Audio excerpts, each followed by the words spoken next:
Greetings, cozy knights. Lower your swords and rest by the fire. Tonight, we journey through Elden Ring's most hidden questlines. The stories buried so deep in the lands between that most players finish the game without ever touching them.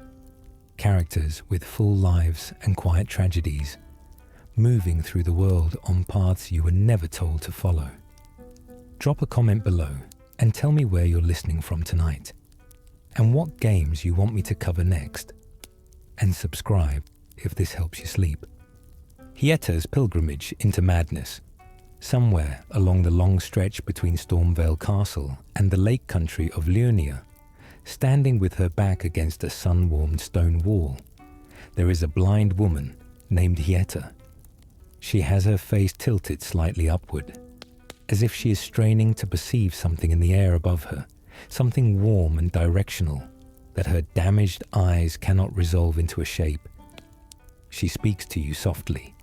She says she is on a journey, that she is searching for something she calls the distant light, a warmth she can feel pulling at her from somewhere beyond the edge of her senses. She asks, with the careful politeness of someone accustomed to needing things from strangers, if you might happen to have a shabriri grape. What Hyetta doesn't know, and what you may not understand at this point either, is the terrible nature of what she is consuming. Shabriri grapes are not fruit. They are the eyes of people who have been touched by the frenzied flame. The ancient cosmic force of chaos and dissolution sleeping beneath Leyndell in a chamber so far below the city that even the subterranean shunning grounds are only the beginning of the descent. The eyes of the flame-touched carry a residue, a compressed warmth that functions like a lens. Each eye Hyetta consumes brings the distant light into sharper focus. She is navigating toward the frenzied flame by eating the remnants of those it has already claimed. And every time she says she sees a little more clearly, it is the literal and terrible truth. To even encounter Hyetta, you must have already followed a different chain of events. South on the Weeping Peninsula, a blind woman named Irina stands by the road with a letter she needs carried to her father, Edgar, who is locked in his duty at Castle Morn and refusing to abandon his post despite the castle being overrun. You carry the letter. You find Edgar amid the chaos of the fallen castle. He refuses to come home. He says his duty holds him, that he cannot leave until things are right, and you can see in the rigid set of him that no words will move him. You return to Irina, and she is dead, killed by Misbegotten in the time you were away. The letter still undelivered in the larger sense, the reunion it promised never arriving. Her father eventually finds her body. His grief does what grief sometimes does when it has nowhere else to go. It becomes rage, then obsession, then a man calling himself Edgar the Revenger, who wanders Liurnia as a hostile phantom, swinging at anything that moves. Only after Edgar has witnessed Irina's death does Hyetta appear at the lake-facing cliff site of Grace, as though she was waiting for that specific tragedy to complete before her own could begin. There is a widely accepted theory in the lore community that Hyetta and Irina are connected far more intimately than the game states directly. They share the same face, the same voice, the same blindness, and the same soft quality of speech. Some believe Hyetta is a spirit or will aligned with the frenzied flame that stepped into Irina's recently vacated body after her death, wearing the shape of the dead girl to move through the world in pursuit of its own purpose. The game never confirms this, but the physical resemblance is too precise to be coincidental, and the hard requirement that Irina must die naturally before Hyetta can appear suggests a thread between them that the narrative leaves deliberately unspoken. You are meant to feel it rather than be told it. You are meant to look at this quiet pilgrim and wonder in the back of your mind, whether she chose this road or whether the road was given to her. The first Shabriri grape can be found just past Godric's throne room in Stormvale Castle, tucked into a corner of a basement that most players walk through without pausing. You hand it to Hyetta, and she receives it with quiet gratitude. She holds the grape for a moment before eating it. She says she sees the light a little more clearly. She says thank you. She moves forward. If you return after resting at a nearby grace, she has new dialogue. She tells you she believes she is to become a finger maiden, a guide for a tarnished destined for greatness. She does not know yet who she is destined to guide, or what that guidance will require of her, or what it will ultimately cost. She migrates to the purified ruins next, standing against the western exterior wall of a complex guarded by soldiers and dogs. The second grape is hidden in the ruins themselves, behind a wooden floor panel in a basement room that you have no reason to enter unless you know it exists. Below the planks, down a short staircase, is a small cellar containing the Two Fingers heirloom talisman and the next grape. You find it. You bring it. You watch her receive it with the same ceremony, the same small tilt of the head, the same exhale of recognition as the warmth she is chasing becomes marginally more real and immediate. For the third grape, you must travel to the Revenger's shack in Western Liurnia and rest at the site of grace there. Edgar invades. He is the last meeting with Irina's father, the grief-mad soldier whose entire trajectory since finding his daughter's body has been aimed at a target that never fully resolved. He swings at you, and you must kill him, and he drops a Shabriri grape among his belongings. The symmetry of this is complete and terrible. The eye of the dead woman's father, transformed into a lens by the frenzied flame, now feeds the pilgrim who may wear the dead woman's face. You bring it to Hyetta near the Gate Town Bridge, and this time, after she eats it, you can tell her the truth. You can tell her what the grapes are, what she has been eating. She retches. She turns away from you and you can hear her. The silence afterward is long enough to feel uncomfortable. And then she exhales slowly and says she understands now. She says it does not matter. She could feel the warmth even through the not knowing, and now she knows. And she will continue because the warmth is real, even if its source is something most people would not name as beautiful. This is not a person rationalizing their way past a revelation. She weighs it clearly, chin down, voice even, and she chooses the destination over the horror of the path.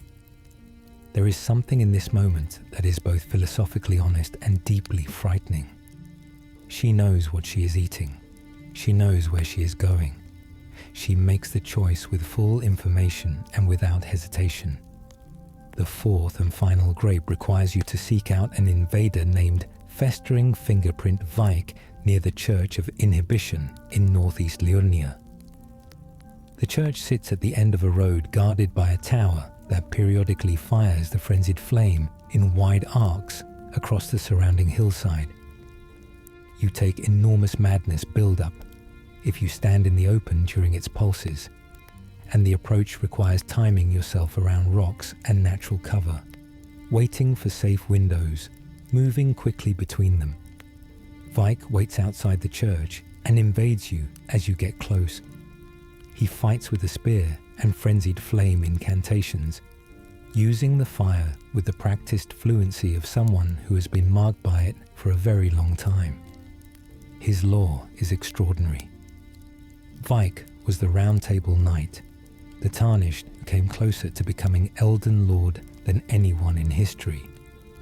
Gathering 2 great runes and reaching the very entrance of the Erdtree before something pulled him beneath the capital to be scorched by the frenzied flame.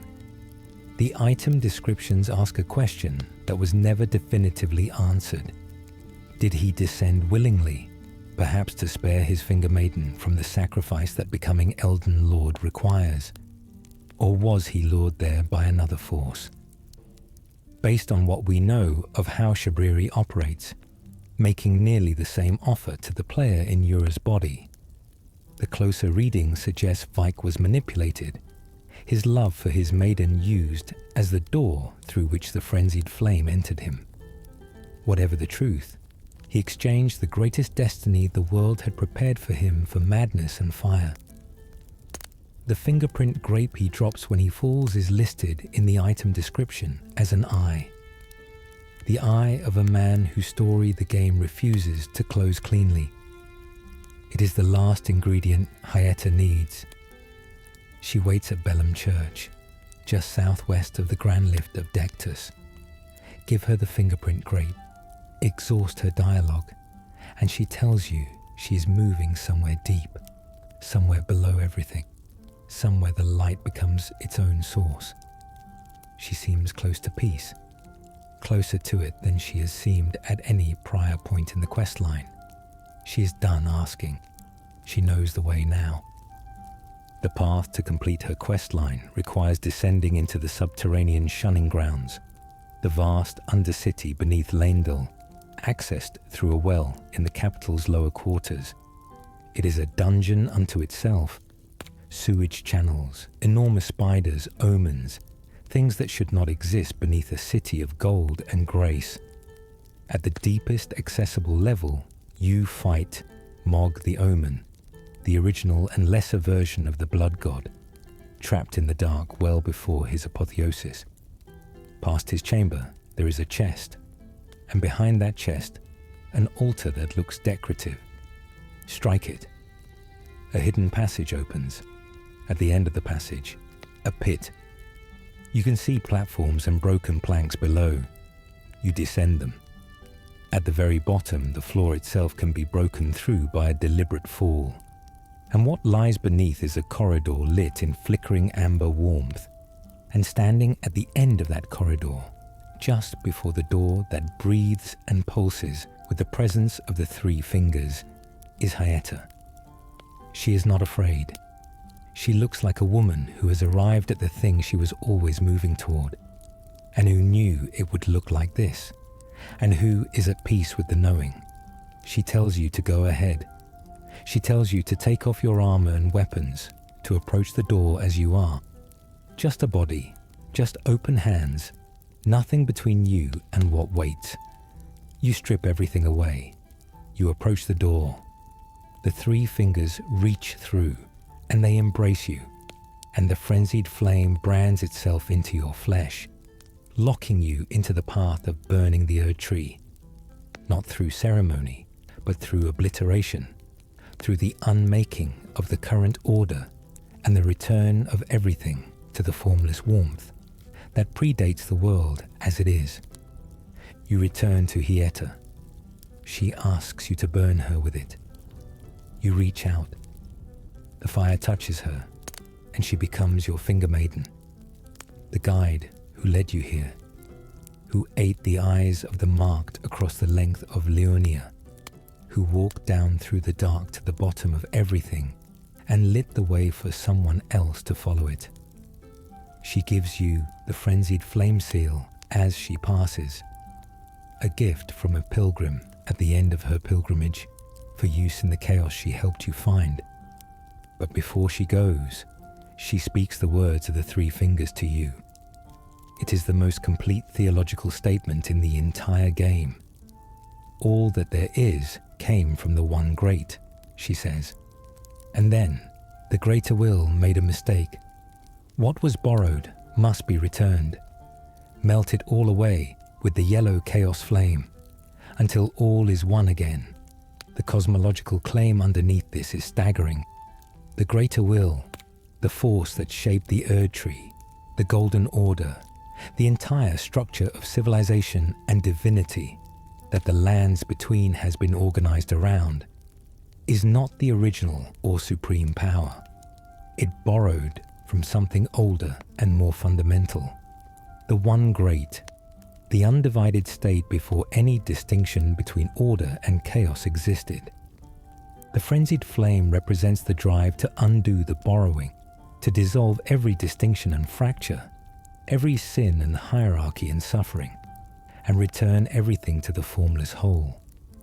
It is not chaos in the nihilistic sense. It is reunion in the catastrophic sense. The Three Fingers believe the Greater Will's original act of shaping and dividing and defining created all the suffering that followed. The only cure is erasure of the division itself. This is why the Three Fingers are underground, and the Two Fingers are positioned at the peaks of divine towers reaching toward the sky. The order built by the Greater Will points upward, toward the Erdtree, toward gold, toward the elevated and the defined. The counterforce points down, under the sewers, beneath the lowest foundations of civilization, to where things dissolve and merge. Two cosmological arguments about what the world should be, arranged in the geometry of the dungeons. When you receive the frenzied flame, Melina leaves. She makes a vow to find the means to kill you, to stop the Lord of Chaos you are becoming. If she is still alive at this point, if you did not use her as the kindling to light the Erdtree, she unseals the eye that has been closed her entire life and gains access to destined death. She becomes a hunter, an adversary, an enemy created directly by the choice you made in the corridor below Latenna. The questline that brings Hyetta to you at the bottom of everything is also the questline that turns your most loyal companion into someone sworn to end you. That exchange, Hyetta's peace for Melina's enmity, is one of the most complete structural ironies in the game. The Finger Maiden you gain and the companion you lose occupy the same narrative moment, and only one of them you chose deliberately. Hyetta's questline fails almost entirely if Irina is killed before her scripted death. It fails if you miss the grape in Stormvale's basement. It fails if you don't know to seek Hyetta out at each new location, as the game never announces her moves. The Church of Inhibition approach with its Madness Beam Tower is one of the most hostile approaches in the game. And the final descent, the altar behind the chest, the pit, the shattered floor, the corridor below the shunning grounds, is one of the most obscure locations in all of From Software's design. There is no marker, there is no hint. There is only a blind woman standing against a warm stone wall, asking for something terrible in a gentle voice, and a trail of terrible grapes stretching toward the darkest place in the world. The game's decision to make this questline so completely invisible, to give the player no indication that Hyetta will appear at the lake-facing cliffs, no signal that following her will lead to a cosmological revelation about the nature of the world's deepest conflict, is itself a kind of argument. It is the same argument the Three Fingers make from their position underground, while the Two Fingers stand at the tops of towers in the light.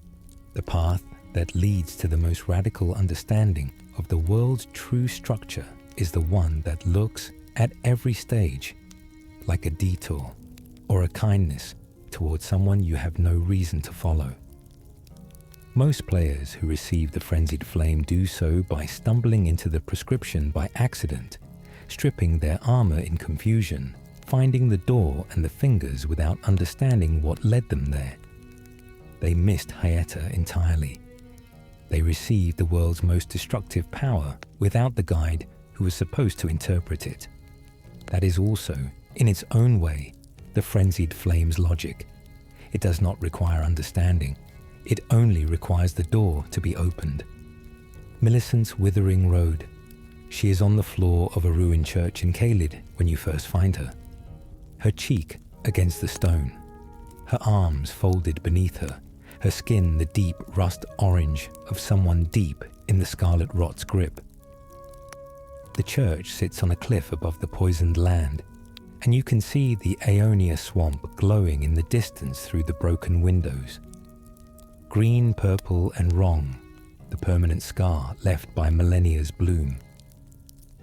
Millicent looks like she travelled here on will alone and used the last of it getting through the door. She has heard there might be something in this church that could help her. There is nothing here. Not yet. Not without your involvement. The unalloyed gold needle is what she needs. It is held by a commander called O'Neill, who leads a military force in the rot heart of the Ionia swamp, in the actual epicenter of the bloom where scarlet rot floods the ground with every step you take, and the air itself carries build-up if you stand still long enough. O'Neill calls ghost soldiers to his side and floods the arena with spreading rot incantations, and the fight is a test of damage and patience in equal measure. When he falls, the needle is your reward. A broken implement, forged in Golden Order metalwork, specifically designed to resist the interference of outer gods. You bring it to Gowry in his roadside shack. He takes it, says he needs a moment, asks you to come back. When you return after resting or fast travelling, the needle is repaired. He puts it in your hands with the manner of a man performing a kindness. He says to bring it to the girl at the church. He says this with a gentleness that feels entirely genuine. He is a very good liar, and you will not know this for a very long time. When you give Millicent the needle, the change is visible. The rust hue recedes from her skin. She sits up. She breathes differently. She says thank you with the genuine surprise of someone who did not fully expect to still be here by now, and who is trying to recalibrate what being here even means. Over multiple conversations, resting between each one, she begins to piece herself together and tell you things. She has no memory of her past. She cannot name where she came from, who raised her, whether there were people who loved her. She only knows she has the rot in her blood, that the needle suppresses it without curing it, and that there is something pulling at her from the east, something enormous and quiet, connected to her in a way she cannot yet name but cannot ignore. Millicent and her 4 sisters are daughters of the bloom. When millennia could no longer contain the outer god of rot within herself, and the scarlet Aeonia erupted in the center of Kaleid, the spores that spread outward carried more than blight. They carried something of millennia's divine biology, the essence of an Empyrean, contaminated by an outer god, seeded into the living land. Millicent grew from those spores, born without a birth, raised without a mother, carrying the rot's power and millennia's blood, without any name for what she was or where she came from.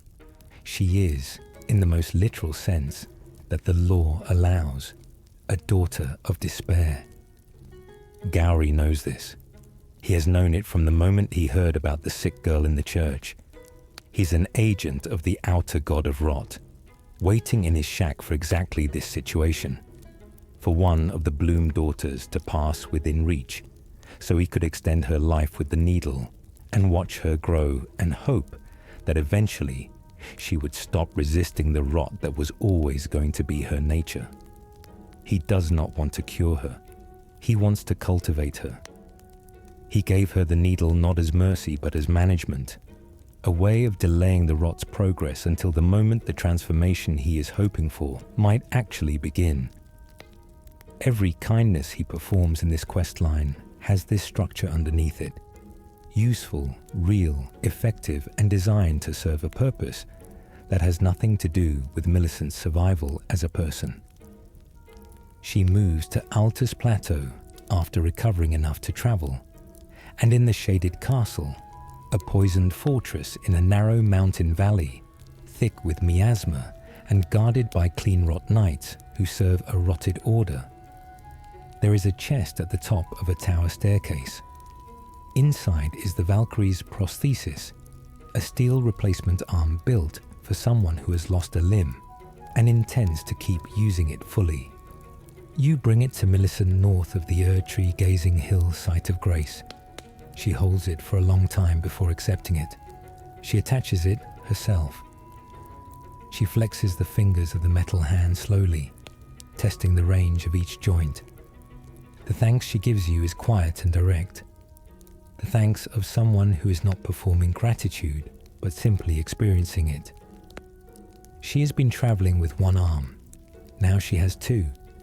At Windmill Village after the Godskin Apostle, at the summit is defeated, Millicent appears among the dancing women who haunt the windmill. Not dancing herself, just standing, watching, her prosthetic hand at her side. She tells you she thinks she understands the pull now.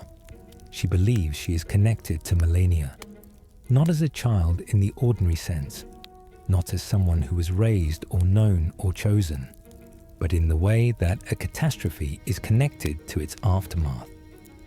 She is a seed of the bloom. She is a daughter of the goddess who sleeps in the Halig tree, and she needs to go there.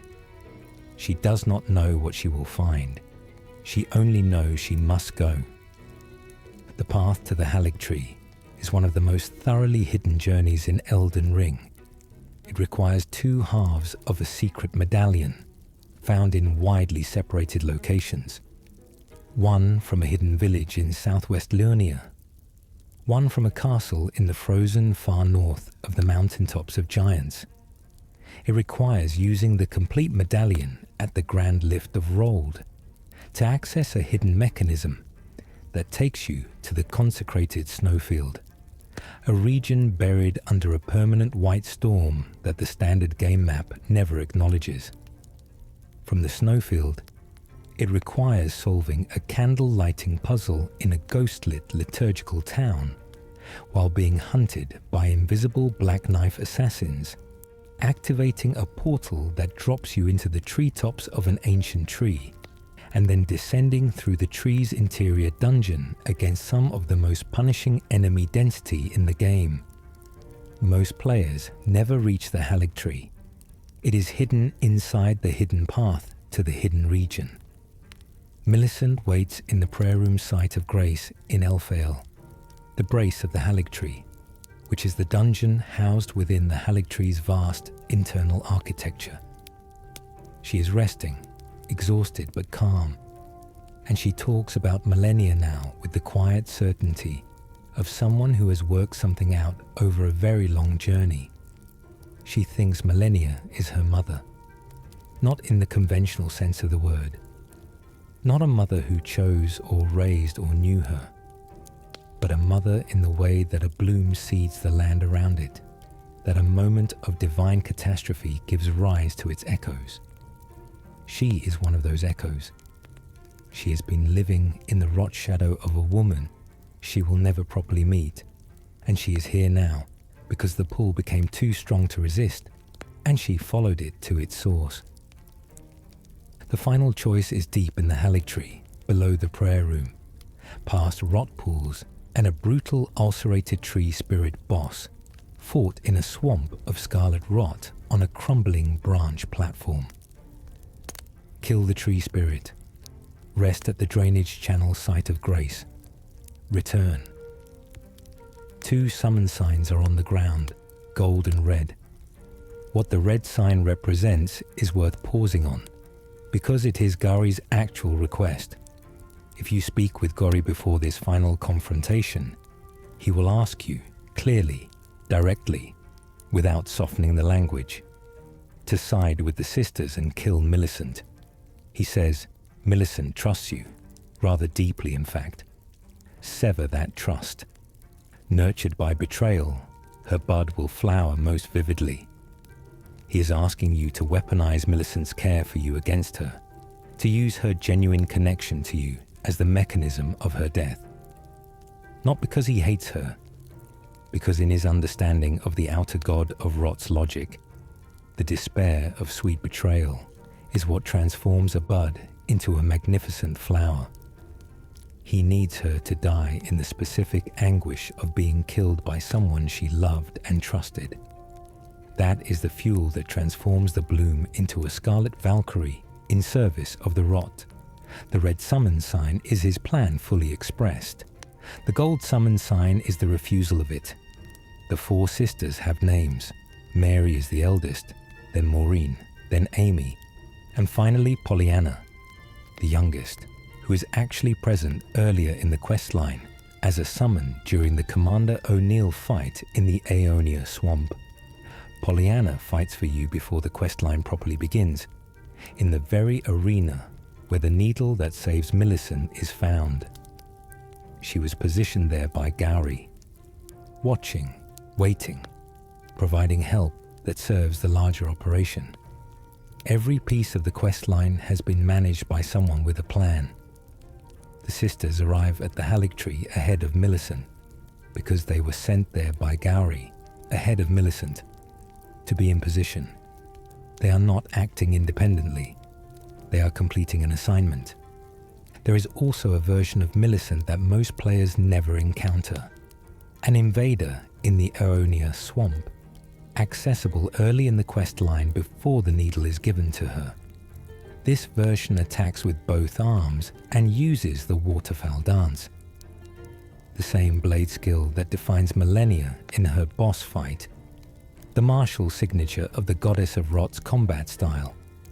Millicent, who does not yet know what she is, who has no memory of origin or training, who has been living in a church in the most ruined part of Caelid waiting to die. She already fights exactly like her mother. The skill is not learned.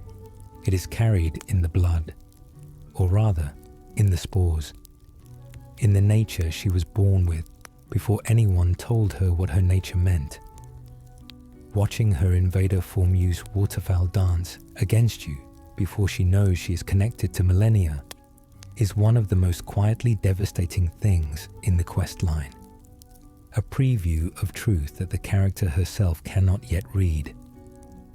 The gold sign calls you to fight alongside Millicent against 4 invaders who have come for the needle, who believe the power inside her is something they can take. Between you defeat them. Millicent is on the ground afterward, spent, the needle in her hand, and she cannot fully lift it. She asks you to take it, and then she says she is glad. She says she thinks she lived well, that she had somewhere to go and someone to go there with. And that was more than she expected from a life that started on a church floor in Caelid. She dies as herself. The rot in her blood, the outer god in the shack, the cultivator who gave her the needle and watched her like a specimen. None of them won. She went as she was. The needle, brought to Millennia's flower after that fight, becomes Miquella's needle, the only item in the game that can reverse the frenzied flame's claim on you, releasing you from the Lord of Chaos path. The transformation requires traveling to the crumbling Forum Azula, descending through the ancient city to the storm beyond time, and using the needle in Dragon Lord Placidusax's arena. Not while fighting the boss, but while standing in the empty arena itself. A strange, specific, almost ritualistic act of undoing that takes you back to one of the most ancient locations in the game to perform what amounts to a cancellation of something vast and cosmic. That a dying girl's last gift is the mechanism for escaping godhood's worst destiny is either beautiful or absurd, depending on your mood. And Elden Ring understands that both readings are simultaneously valid. It is a dying girl's last gift. It is the warmest object in a cold game, and you would never find it if you hadn't stopped for a sick girl on a church floor in the most ruined part of the Lands Between and decided she was worth helping. Latenna's last journey. To find Latenna, you must first find a hiding place inside a village inside a pot. The village of the Albinaurics sits beneath a plateau in southwest Leonia, tucked into a cliffside behind a poison swamp guarded by giant crabs and dragonflies. No road leads directly to it. No marker points to it. If you find the village and climb up through it past the fallen Albinaurics lying on the ground, first-generation beings with humanoid bodies and legs that eventually atrophy. a cruelty built into the nature of what they are. You will find at the top of the path a clay pot sitting near a gravestone. Roll into it or strike it, and the pot breaks open to reveal Albus, a frightened and ancient Albinoric man in disguise. He has been hiding here in this clay form, waiting for exactly this. Someone with the will and the direction to carry a half-secret northward. He presses the right half of the Haligtree secret medallion into your hands. He tells you to find Latenna, that she must fulfill her purpose. Then he dies. He held on long enough to do this one thing and no longer. Latenna is east of the village, accessible through the lakeside crystal cave dungeon in the southern cliffside. Past the Bloodhound Knight boss at the dungeon's end, a door opens to a quiet clearing outside the rock face. She is kneeling there. Beside her is Lobo, her wolf companion, and Lobo is dead. The servants of Gideon Ofnir, the All-Knowing, a powerful Tarnished who wants the Haligtree's secret for himself. Attacked here, searching for a medallion Latenna didn't have. Lobo died protecting her. She cannot walk away from this clearing. Her legs have begun the slow atrophy that comes to all first-generation Albinorics eventually, and without Lobo she cannot travel. She is stranded. She is grieving. She is furious, and she calls you a brute when you approach. Her hostility is not performance. It is the reasonable caution of someone who was recently attacked by a man with power and weapons who wanted something she had, and you look exactly like that man. But if you show her the medallion half, her expression shifts. She knows what it means. She knows Albus carried it. She knows what Albus dying to pass it to you means about what was left for her to do. And she asks you, measuring every word as though she is spending something irreplaceable, to take her to the Haligtree. She explains what she needs to do there. In the consecrated snowfield to the far north, there is a great Albinoric woman, ancient, sleeping, enormous, who has been waiting for a birthing droplet. Latenna carries one. The droplet can enable the great woman to create new Albinoric life, to seed the future of their people with something better than what they were given. Latenna cannot reach the snowfield alone. She cannot walk more than a few steps without Lobo. She asks if you will carry her. She says she will fight beside you for as long as there is fighting. She says afterward, you may lay her to rest beside Lobo. She makes this promise with the directness of someone who means every word, and knows it may be the last promise they ever make. The Albinoric people's history in the lands between is one of systematic persecution so thorough it has become structural, embedded in the name given to them, in the design of their biology, in the specific things that were done to them in each region they tried to inhabit. Their very name is derived from words suggesting those without gold, a derogatory designation that coded them as outside the Golden Order's favor from the beginning.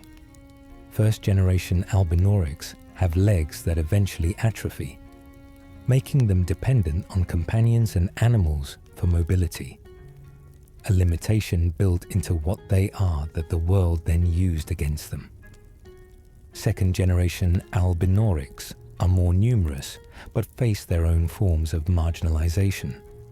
In Leonia, they were driven to a hidden village beneath a cliff, cut off from the main roads, beyond the reach of the Erdtree's light. In Volcano Manor, they were enslaved and tortured.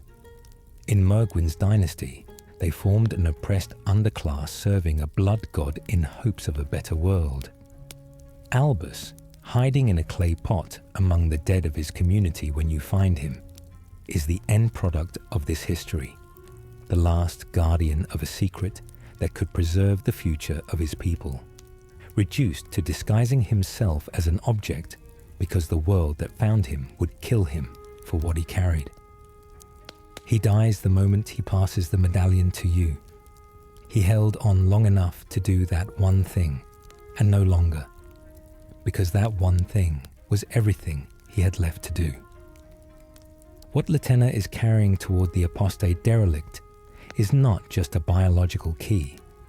It is the continuation of an entire people's attempt at survival in a world that has repeatedly tried to end them.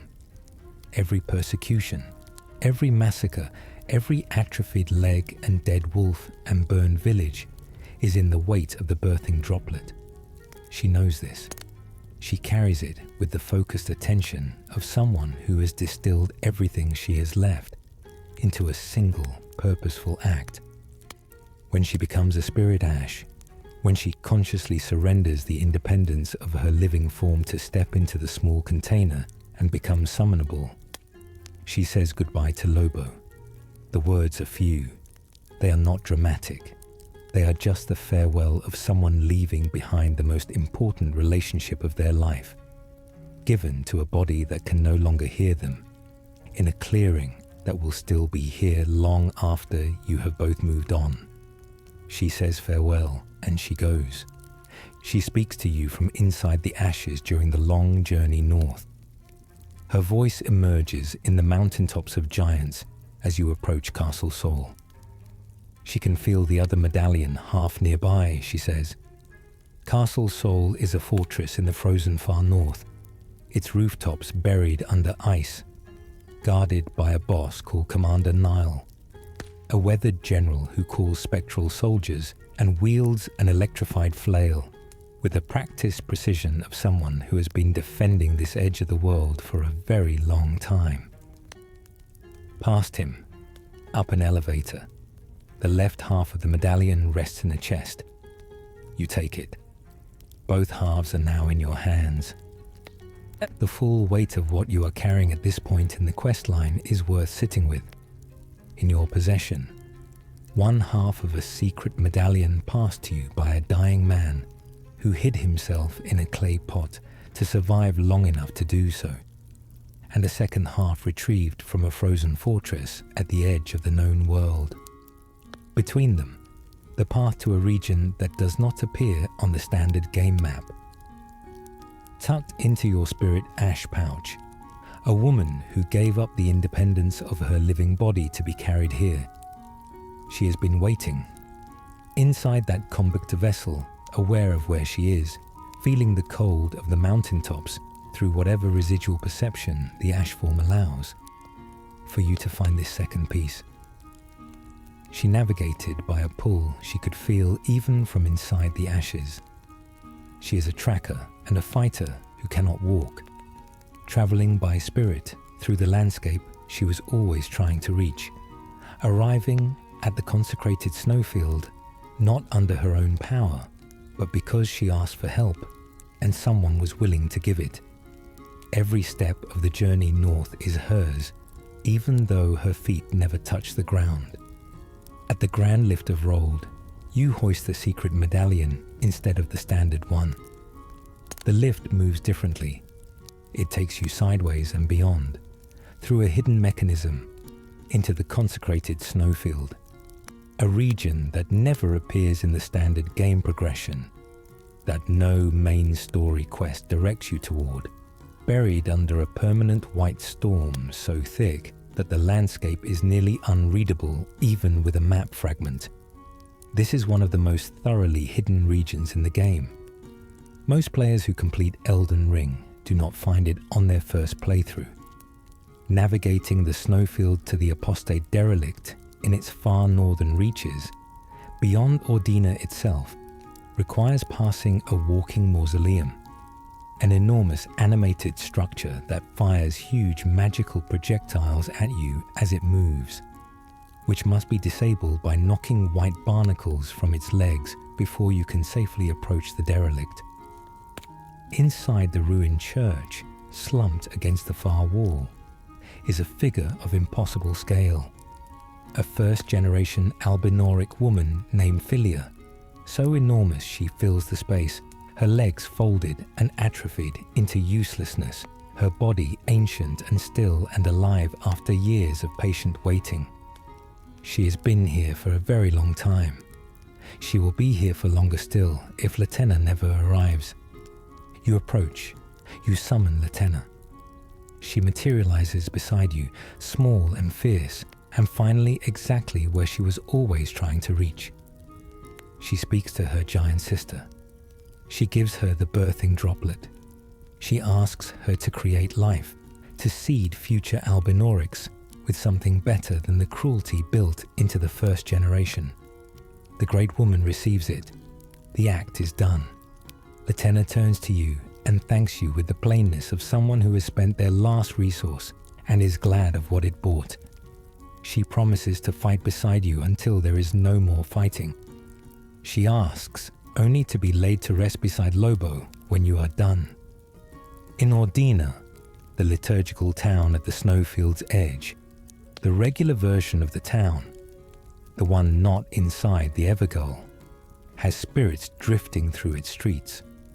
Among the Albinoric archers and their wolf companions that wander the empty roads, many players who have completed Latenna's Questline report seeing what appears to be a rider and a wolf moving together through the cold.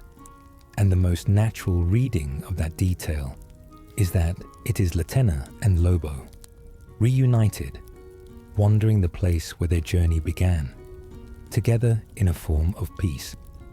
The game never explicitly confirms this identification, but the timing of it, visible only after the questline reaches its end, and the specific detail of a rider alongside a wolf in a town whose history is bound up with Latenna's people, makes it feel like the promise was kept. Whether the game intends this as a direct memorial, or whether players are seeing what they want to see in the spirit population of Ordina, the image holds. She is with her wolf again. There is a particular sorrow in the nature of Albinoric existence that Latenna's questline traces without ever narrating it directly. The first generation were made with inherent impermanence. Their legs atrophy. Their ability to move through the world diminishes with time.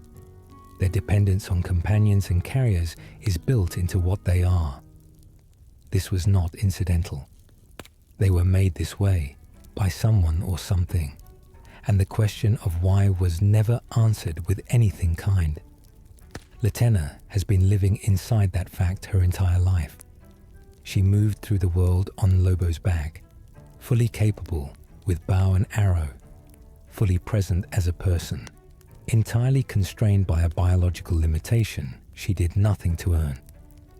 The people who attacked the village of the Albinorics and killed her wolf were not simply bandits.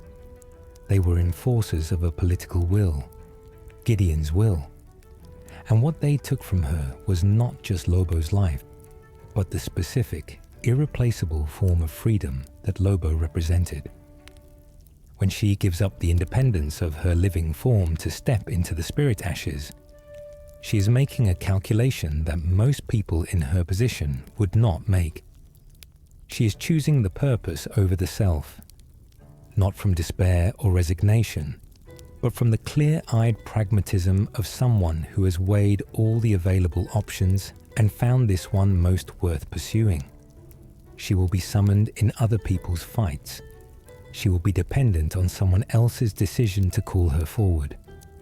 That is the shape of what she becomes. She accepts it without apparent grief, because the alternative was staying in the clearing until she could no longer function.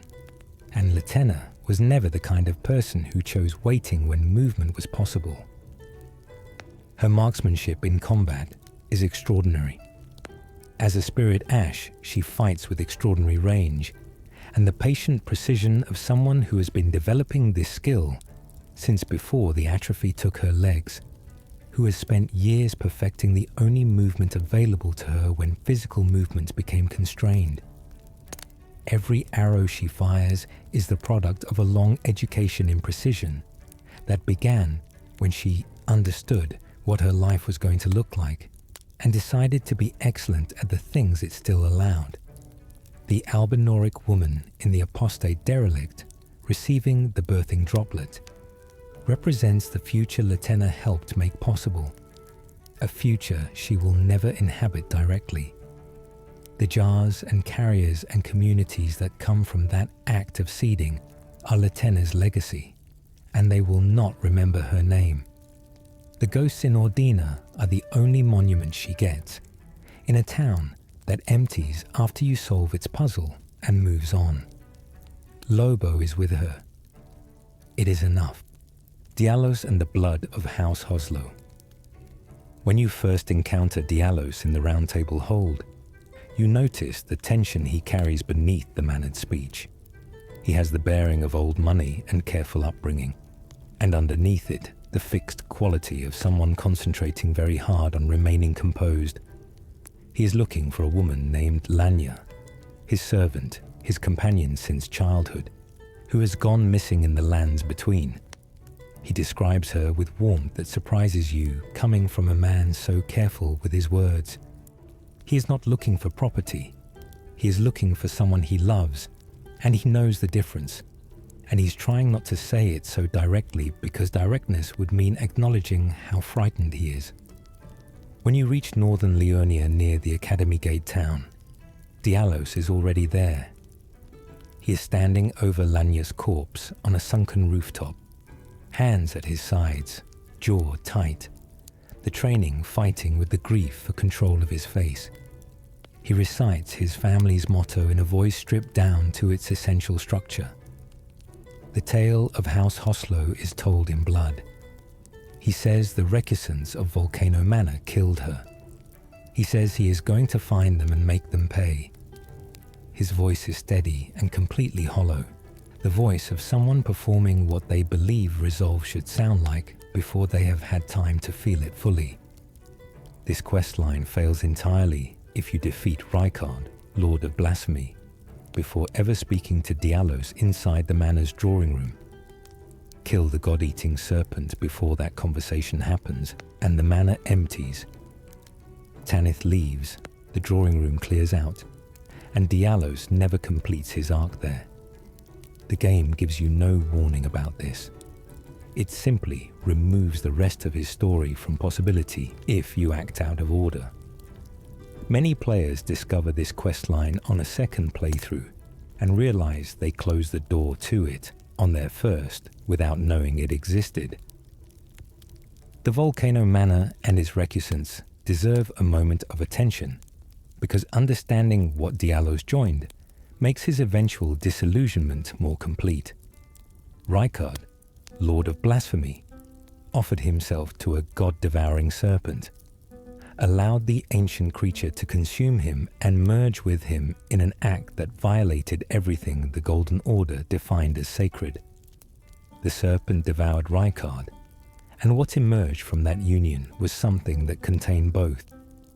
Blasphemy, in the Lands Between's theology, is not merely impiety, it is a specific category of transgression against the greater will's established order, the kind that cannot be forgiven because it disrupts the fundamental structure through which divine power flows.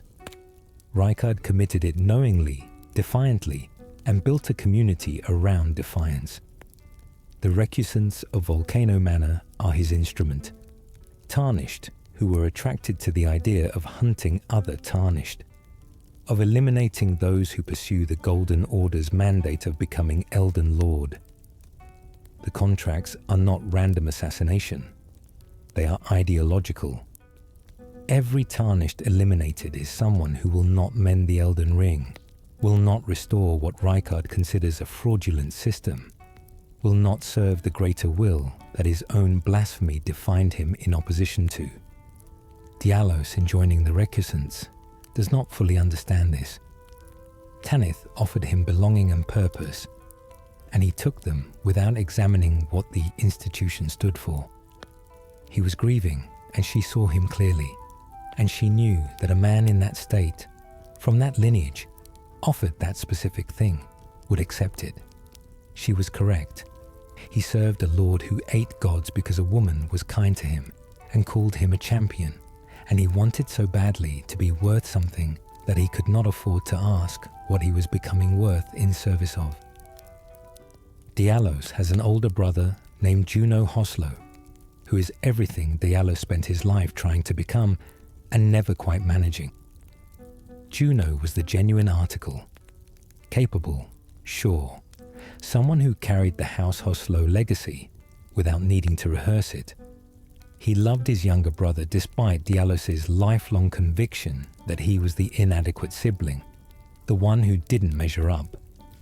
Juno, from what the lore reveals, wanted desperately to protect Diallos from the family's bloody legacy.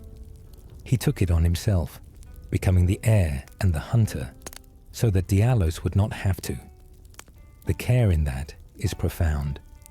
It is also, like so much care in this game, insufficient. When Diallos finds his way to Volcano Manor and is welcomed by Tanith, something breaks open in him. She looked at this hollow, vengeful man and told him he had the stuff of a champion. That she saw in him something real, something worth developing. He had spent his entire life being told, in various polite ways, that he wasn't quite Juno. Here was a woman who saw something else. He abandoned his revenge. He joined the Recusants, the very organization that killed Lanya, because the alternative was continuing to be nothing, and being something, even something wrong, felt like survival. Every time you complete a mana contract and return to the drawing room to speak with Diallos, he is a little more diminished. He talks about what he has done with his hands, about eliminating Tarnished for the manor's purposes, about achieving nothing despite the cost. He says the word fool about himself more than once. He says he realizes now what Juno warned him about. The meaning Tanith promised has not arrived, and the work he has done to earn it is work he can neither justify nor undo. The manor's final assassination contract points to Juno Hoslow in the mountaintops of giants. Juno meets you with a gesture called Hoslow's Oath before the fight. A formal acknowledgement, a warrior's greeting, the etiquette of someone who has accepted the terms of a situation they did not choose. He had refused the Volcano Manor's invitation. His item description says he discreetly refused it despite his bloody reputation. The manor made him a target for that refusal. He is not running, not hiding, not trying to escape his position on the contract list. The closer reading suggests he knew the contract would eventually reach someone, and he chose to meet it rather than let it reach Diallos, rather than put his younger brother in the position of having to kill his own blood for the sake of the organization that destroyed Lanya and corrupted him. Whether that is verified fact or the most supported reading of his behavior, what the lore confirms is that Juno loved his brother and that he died facing what came for him without flinching. That is the shape of his love, a sacrifice arranged in silence, received without acknowledgement, given without expectation of return. The Hoslow family is introduced through its reputation before it is introduced through its people. The Volcano Manor's network references them as a family with a long history of violent excellence, producing contract killers and tournament champions who operate with a formal cruelty that treats bloodshed as etiquette. The armor is barbed. The whips are designed to tear. The family motto is not a warning but a statement of identity, a declaration that violence is not their tool but their language. Growing up inside that, learning to speak that language before you learn any other, leaves marks that do not emerge cleanly in therapy or good intentions. Diallos carries those marks. His posture announces them. The elaborate courtesy he maintains in conversation is not a mask over the violence, but a companion to it. The way that formal training and lethal capability are developed simultaneously in lineages that see them as one thing. What makes Diallos interesting rather than simply sad is the moment when he stops trying to be the version of a Hoslow that he was raised to become. The manor failed him not only in its cruelty, but in its promise. Tanith offered meaning and delivered none, offered purpose and produced only things he could not reconcile with himself. He walked out of that failure and found Jar-Bairn, and what Jar-Bairn asked of him was nothing like what the family had trained him for. It asked him to be present, to be attentive, to tend to small things without requiring them to be significant. This is harder for certain people than breaking an enemy line. It requires a completely different kind of courage, the kind that has no audience and no name, that consists entirely of showing up repeatedly for things that will not remember your contribution. He learned it late. He learned it imperfectly. He learned it well enough. When Rykard's death scatters the manor, Diallos wanders. The revenge failed. The alternative purpose failed. He has done terrible things for rewards that never materialized, and he has no destination. He finds Jar-Bairn eventually, a small village carved into the cliffside below the Carian study hall, accessible by climbing down enormous jutting gravestones, housing a community of living jars who've been suffering from poachers. They come for the magical innards of the jars, harvesting them for their own uses, leaving the village smaller and quieter each time. Diallos stays. He becomes the potentate of Jar-Bairn, a title that sounds grand and means essentially that he tends to the jars, keeps watch, listens to them in the evenings, and maintains the small order of a small place. He has never done this before. His hands, he says, are too soft for labor. But he learns. He mends what he can. He watches over things at night. He tells little Jar-Bairn about the wider world in a voice that has finally stopped performing anything, because there is no audience here to perform for, just small clay jars who take you at face value and ask nothing of your lineage. For the first time in his life, he tells you, during your visits, he feels he is on the straight and narrow, not the path the family had planned for him, not the path the manor promised. Just this, just these jars.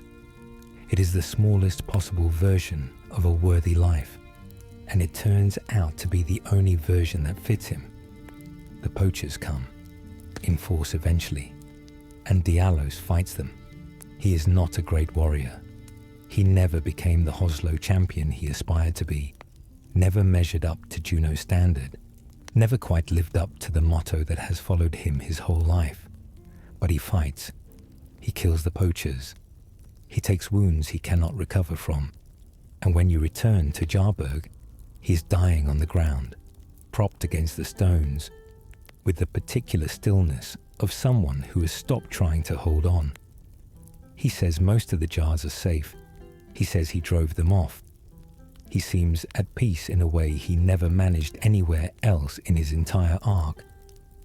Not at the Round Table Hold, not at the manor, not over Lanya's body.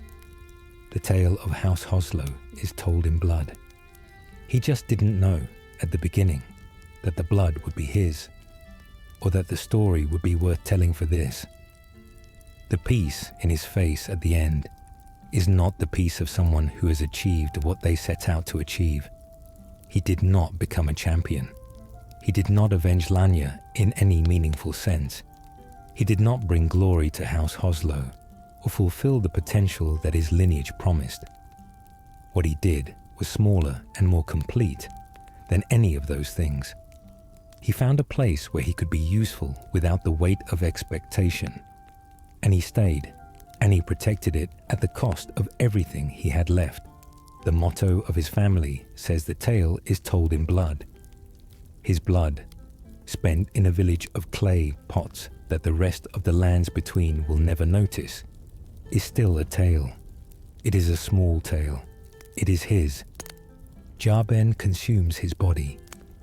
In the manner of their kind, they carry what Diallos was inside the clay, preserving his legacy not in monuments or weapons or family crests, but in a small jar, who is now a little bit more of a person because of what they absorbed.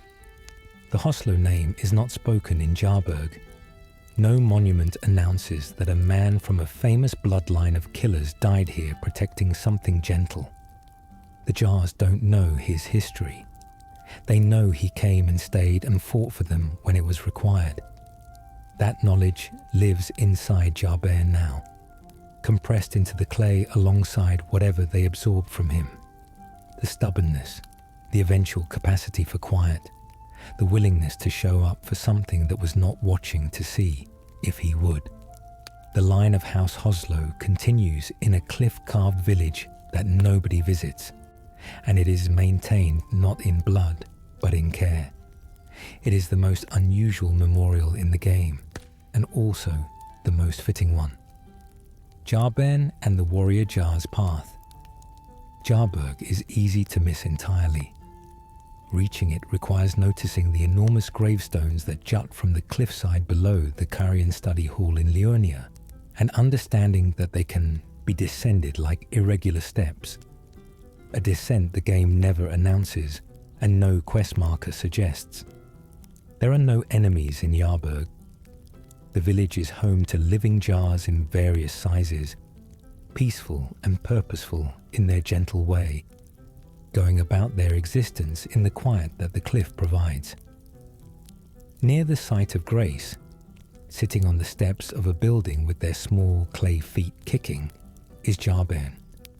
They are the smallest of the jars, and they have a soft voice and a quality of attention that suggests they have been listening to the world carefully for as long as they have been alive. Jar-Bairn will not speak to you in any meaningful way until you have already met Iron Fist Alexander at least once. Alexander is Jar-Bairn's uncle. They speak of him with a reverence that is not simply admiration for a relative. It is the reverence of someone who has glimpsed what they want to become and has not yet found the right door out of the room they are in. They want to go out into the wide world. They want to become a great warrior jar like Alexander. But they are small. They are staying. They are waiting until they are ready. And the readiness has not arrived yet. Alexander's questline is one of the longest in Elden Ring, and it begins in a hole in Stormhill, near the Saintsbridge site of Grace. You hear him before you see him. A cheerful hello, coming from a ditch where a large ceramic warrior has gotten himself wedged into the earth. He is enormous and round and completely unbothered by his predicament, which he asks you to resolve by standing behind him and delivering a charged attack.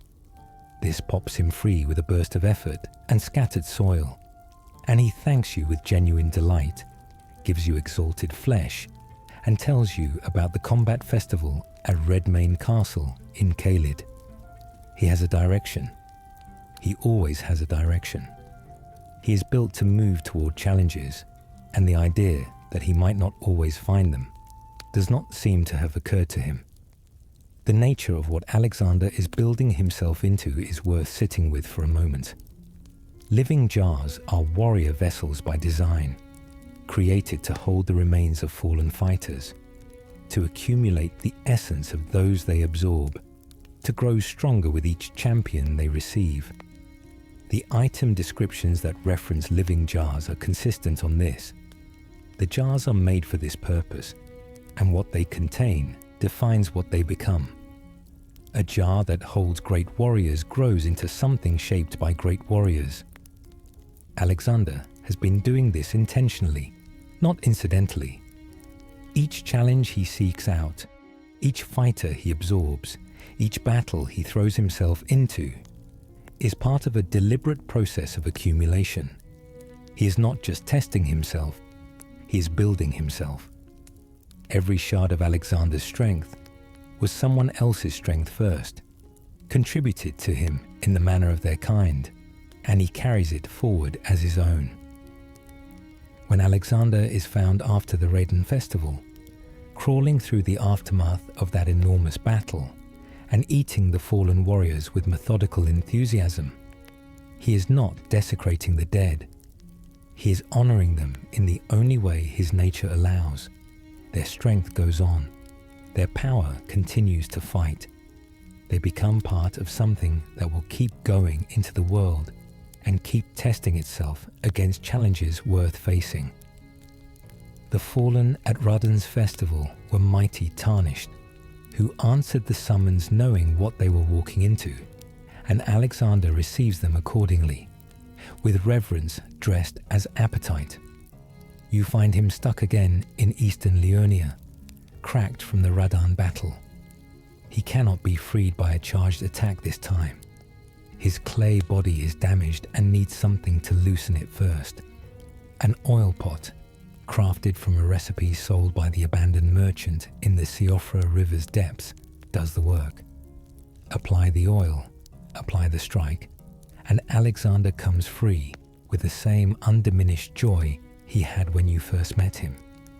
He thanks you with real warmth, not the warmth of obligation, but the warmth of someone who has decided that you are genuinely their friend and wants you to know it. He tells you he is heading north to temper himself. He intends to bake his clay in volcanic heat, to harden it against future damage.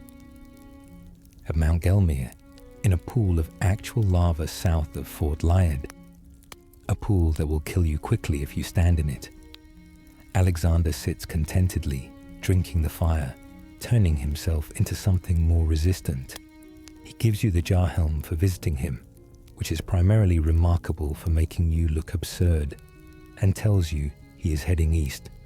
He wants to face the fire giant. He wants to grow stronger in the largest fires he can find. He appears as a summon in the fire giant battle if you have kept up with the questline, throwing himself at the enormous burning god with the same uncomplicated enthusiasm he has brought to every challenge since Stormhill. The last meeting is in crumbling Ferrum Azula, the impossible ancient city suspended above the storm clouds, where time has unraveled and architecture spills in every direction. Alexander is calm. He is ready. He wants to fight you, not as an enemy. He is very clear about this. You are his finest friend, and that is not in question. But as a test, he wants to know if everything he has accumulated, every warrior absorbed, and every challenge survived, and every fire he has tempered himself in, adds up to something worthy. He wants to match himself against the most powerful tarnished in the lands between. He asks you to accept his challenge with a joy that has no anxiety in it. He's been working toward this his whole life. You must beat him, not outlast him, not wound him. Actually break through the clay body he has spent years hardening, shatter the vessel he has given his entire existence to strengthening. He goes down satisfied in a way that transcends grief. He says you are magnificent. He gives you the Shard of Alexander talisman, a remarkable boost to weapon skills, and Alexander's innards, the compressed remains of every warrior he ever absorbed and carried inside himself, crystallized into a key item. He thanks you for the fight. He dies as he intended to, at the hands of someone worthy, with nothing left unfinished. He was built to hold warriors, and at the end he becomes the last thing he holds, the memory of everything he became. The fight itself is one of the most emotionally complex encounters in the game because the structure requires something unusual. You must kill your friend. Not an enemy wearing a friend's face, not a corrupted version of someone you knew, but Alexander himself. Still himself, still cheerful, still your finest friend, as he said, fighting you with everything he has and wanting you to win. Most boss encounters in Elden Ring are exercises in survival or mastery. This one is an exercise in completion. Alexander has prepared his whole life for a death like this, and refusing to provide it, letting him survive, looking for a way around the fight, would be the unkindest thing you could do to him. He has earned this specific ending. You deliver it. Watching his clay form shatter and the light go out of him is the closest the game comes to a consensual death. A mutual agreement between two people who understood what they were doing and why it mattered. The Shard of Alexander is one of the most powerful talismans in the game precisely because of what it contains. Every warrior Alexander absorbed across the breadth of his journey, every Radahn festival casualty, every challenging opponent, every person he received into himself and carried forward, is compressed into that small shard. When you wear it, you are fighting with Alexander behind you, and behind him every warrior he ever carried, a chain of human strength extending back through all the battles he survived to reach crumbling Ferrum Azula. That is not a game mechanic, that is a legacy. He made sure, in dying, that the accumulation of his whole life would continue to be useful to someone else. A jar to the end. Bring Alexander's innards to Jar-Bairn, and the small jar receives them with a solemnity that is also, somehow, the opposite of grief. They knew Alexander was not coming home. They had known it for a while, in the way that those who love someone brave come to know what brave eventually costs. They sit with the innards. They are quiet, and then something settles in them, some readiness that was not there before. They received inside themselves the echoes of Radahn and champions and a warrior jar who never stopped going, and they are different after. They rest at the sight of grace. When you return, the steps are empty. The companion jar talisman is where Jar-Bairn used to sit. Left like a departure note, a thank you for the innards and everything they implied. They are gone. They have set out into the wide world to become what they spent their whole life watching Alexander be. What Jar-Bairn is setting out to do is not simply follow Alexander's example. It is something more specific and more difficult.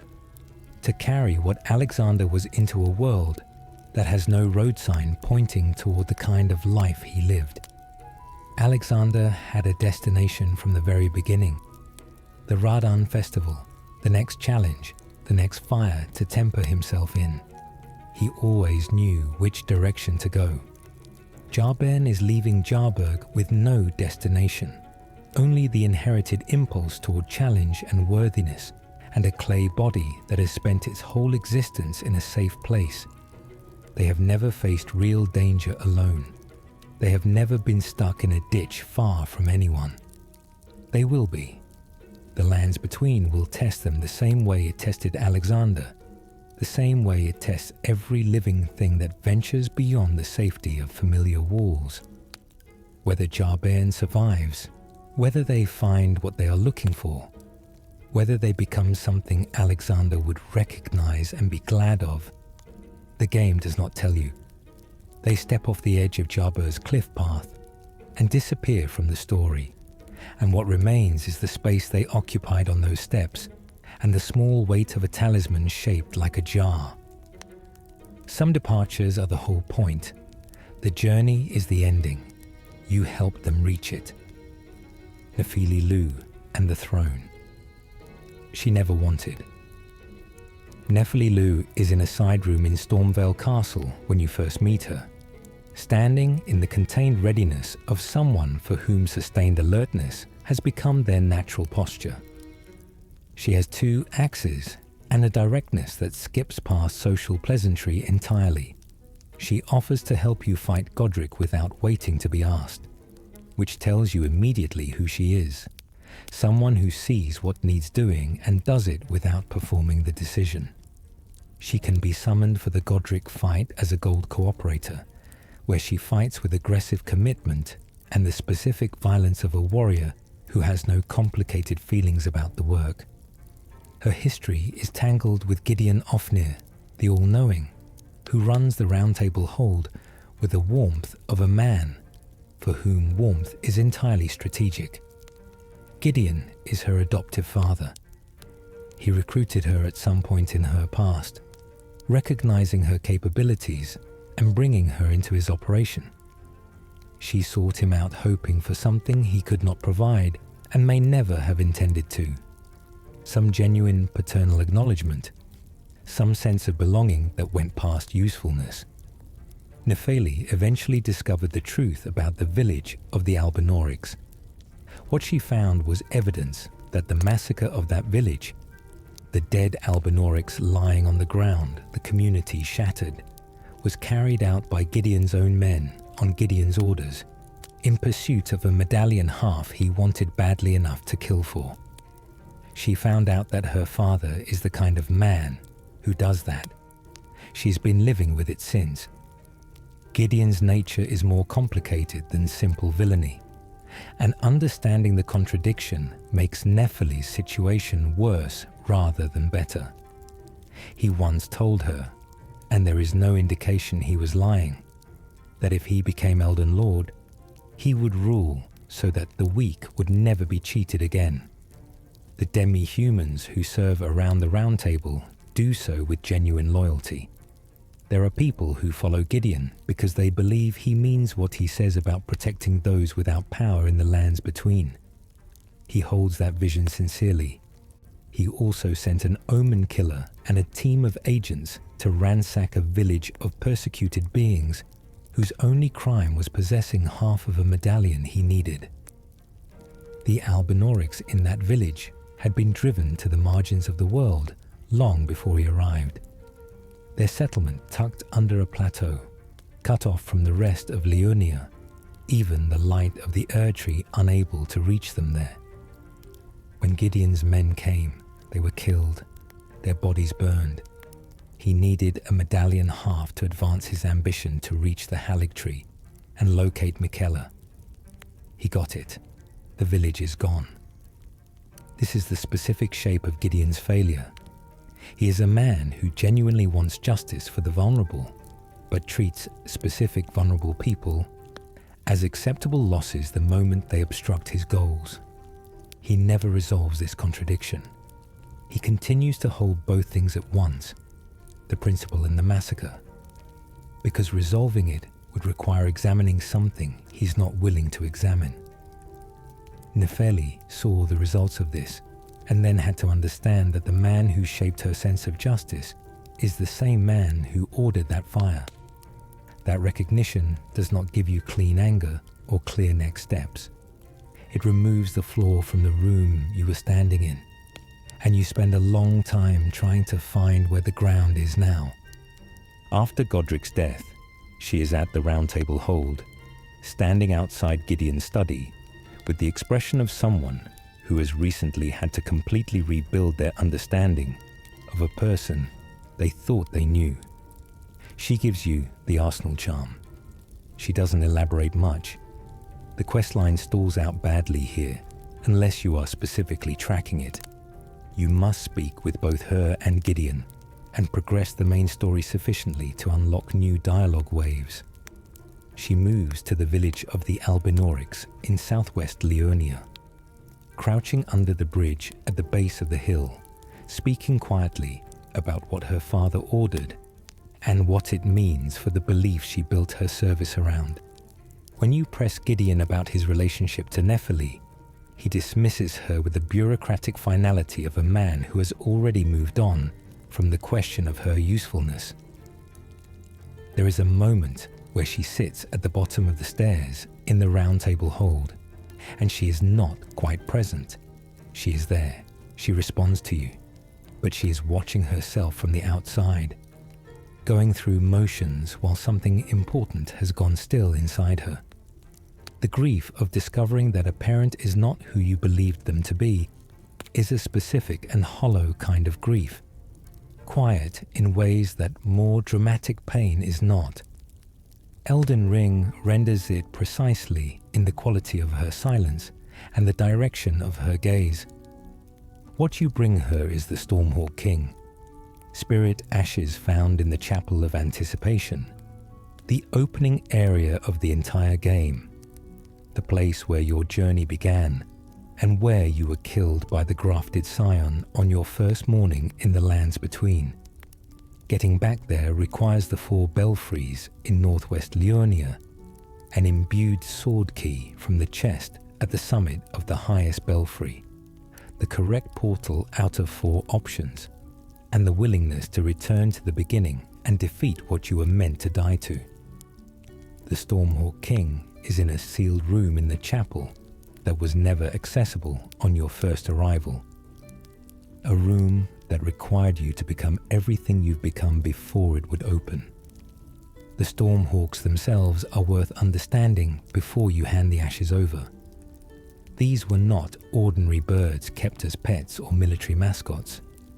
The connection between the ancient rulers of Stormvale and their hawks was one of genuine compact. The hawks hunted alongside them, flew into battle, served as an extension of the Lord's will over the castle and the surrounding land. When Godric took Stormvale and remade it as his territory of grafting and flesh-stitching and fear, the Stormhawk lineage was broken. The king of their kind was sealed into the chapel, preserved in ash form, waiting. Whether the sealing was deliberate, someone protecting the king from Godric's influence, or incidental, a room simply locked and forgotten in the chaos of the castle's fall, the item itself exists as a preserved connection to what Stormvale was before Godric defined it. There is a Stormvale that predates the grotesque thing Godric made. The Stormhawk King is proof of it, proof that the castle had something worthy in it before the man with the golden head arrived and started stitching people together. When Nepheli receives the ashes, she receives more than a gift. She receives a symbol of continuity, evidence that the castle had something worth restoring rather than just replacing. Holding the king's ashes is not sentimental, it is foundational. You can see the difference in her posture. There is a version of this questline where it simply does not happen. If you kill Nepheli, if you let Gostok die during the Stormvale run without unlocking the gate, if you defeat Malekith the Black Blade before returning to trigger the throne room scene, the whole quiet story collapses without ceremony. Elden Ring does not explain this to you. It does not tell you that your actions in one corner of the world will foreclose an ending in another. Nepheli simply sits at the bottom of the round table stairs indefinitely, never rising, never trying, and the throne room stays empty, with Godric's drained remains. A life that could have built something never finds the conditions it needed. This is how the game treats its questlines. Not as guaranteed arcs, but as possibilities that require a kind of faithful attention. A willingness to keep returning to people you have no mechanical reason to return to. Kenneth Haight is easy to dismiss as a minor character. A lanky nobleman with excessive self-regard who stations himself on a ruined bridge and speaks about his aspirations to reclaim his family's fort. But his questline runs parallel to Nepheli's, and the 2 stories arriving at the same place at the same time is one of Elden Ring's more complete structural elegances. Kenneth wants a worthy lord. Gostok, the gatekeeper, who opened Stormvale's main gate only after you found the side entrance and spent time getting killed inside the castle, has survived through adaptability and low expectations, and he is not proud of some of what survival required. These 3, the warrior who lost her faith in fathers, the nobleman who never stopped believing in worthiness, the small man who outlived the unworthy ruler by making himself useful to everyone, arrive in the throne room together, and it makes a kind of sense that has nothing to do with destiny or prophecy. It has to do with people finding each other at the right time. The convergence requires several moving pieces falling into place. Kenneth Haight's questline completed with him at Fort Haight, expressing desire for a worthy lord. Gostok, the scheming gatekeeper, having been kept alive through the castle, and Morgoth, the Omen King in Leyndell, having been defeated. When these conditions are met, you return to Stormvale Castle's throne room, near Godric's site of grace. Rest at the grace once or twice, and enter. All three of them are there. Nepheli on the throne, Kenneth beside her beaming with the genuine pride of a man who has found the worthy lord he was searching for. Gostock in the corner with the slightly dazed gratitude of a man who expected worse and knows it. Nepheli thanks you simply. She gives you an ancient dragon smithing stone. She says she may be able to make a go of it. Not a proclamation, not a warrior's declaration. Just a woman who went through something that broke part of what she was, found her footing on the other side, and is willing to try. The most honest kind of beginning. Yura, hunter of bloody fingers. He is under a ruined arch near the seaside ruins in Limgrave, sitting beside a small fire, wearing an iron cassock, a metal hat in the style of the straw hats worn in the land of reeds, somewhere far east and separate from these lands. His name is Yura. He warns you about the dragon in the lake with the efficient brevity of someone who has been saying useful things to strangers for a long time. His eyes have the particular tiredness, not of exhaustion, but of knowing things for too many years and being unable to share most of them. Yura is a hunter of bloody fingers, tarnished, seduced by the blood of Mog, Lord of Blood, turned away from the Erdtree's call toward invasion and killing. They are not soldiers or mercenaries. They are people whose need for the cessblood has overridden their will to resist it, and Yura eliminates them with the steady commitment of someone for whom this work is both right and deeply personal. His questline spans Limgrave, Liurnia, and the Altus Plateau, and concludes in the mountaintops of giants at the very end of the game. One of the longest NPC story arcs in Elden Ring, touched by most players only partially, understood by very few on a first run. Near Murkwater Cave in Limgrave, you are invaded by the bloody finger Neregus, a fast, vicious dual wielder who fights with blood-charged desperation in the narrow ravine terrain. Almost the moment the invasion triggers, Yura arrives to help. He had been tracking Neregus himself, and you found the fight first. Between you, the bloody finger goes down. Afterward, Yura looks at you with the careful assessment of someone revising their opinion of a stranger. He offers measured acknowledgement of your competence and nothing warmer. It is the beginning of a relationship that warms slowly, across miles and months of shared purpose. He needs help in Liurnia. A red summon sign on the bridge by Raya Lucaria's main gate calls you into his world to help defeat a bloody finger Ravenmount assassin, the only representative of that named organization you will encounter in the entire game, despite it being referenced repeatedly in lore and item descriptions. The fight is efficient with both of you working together. Yura gives you an Ash of War and a smithing stone afterward. He says something about how you remind him of someone. He says this carefully, rationing the information. The moment that reframes his entire questline is at the second church of Marika in the Altus Plateau. Yura is on the floor, badly hurt, and he manages to give you his Nagakiba, his long katana, the weapon he has carried across the length of the lands between, before his eyes close. Almost the instant the katana changes hands, Eleonora, Violet Bloody Finger, invades. She fights with draconic armor and the Eleonora's pole blade, with the fluid violence of someone who was trained superbly and then ruined by what she chose. When she falls, she leaves behind the purifying crystal tear, which neutralizes Mog's blood curse in his boss fight. One hunter's death yields the counter to the blood god he spent his life fighting. The structure of it is almost too elegant to be coincidence. Yura and Eleonora were dragon hunters together.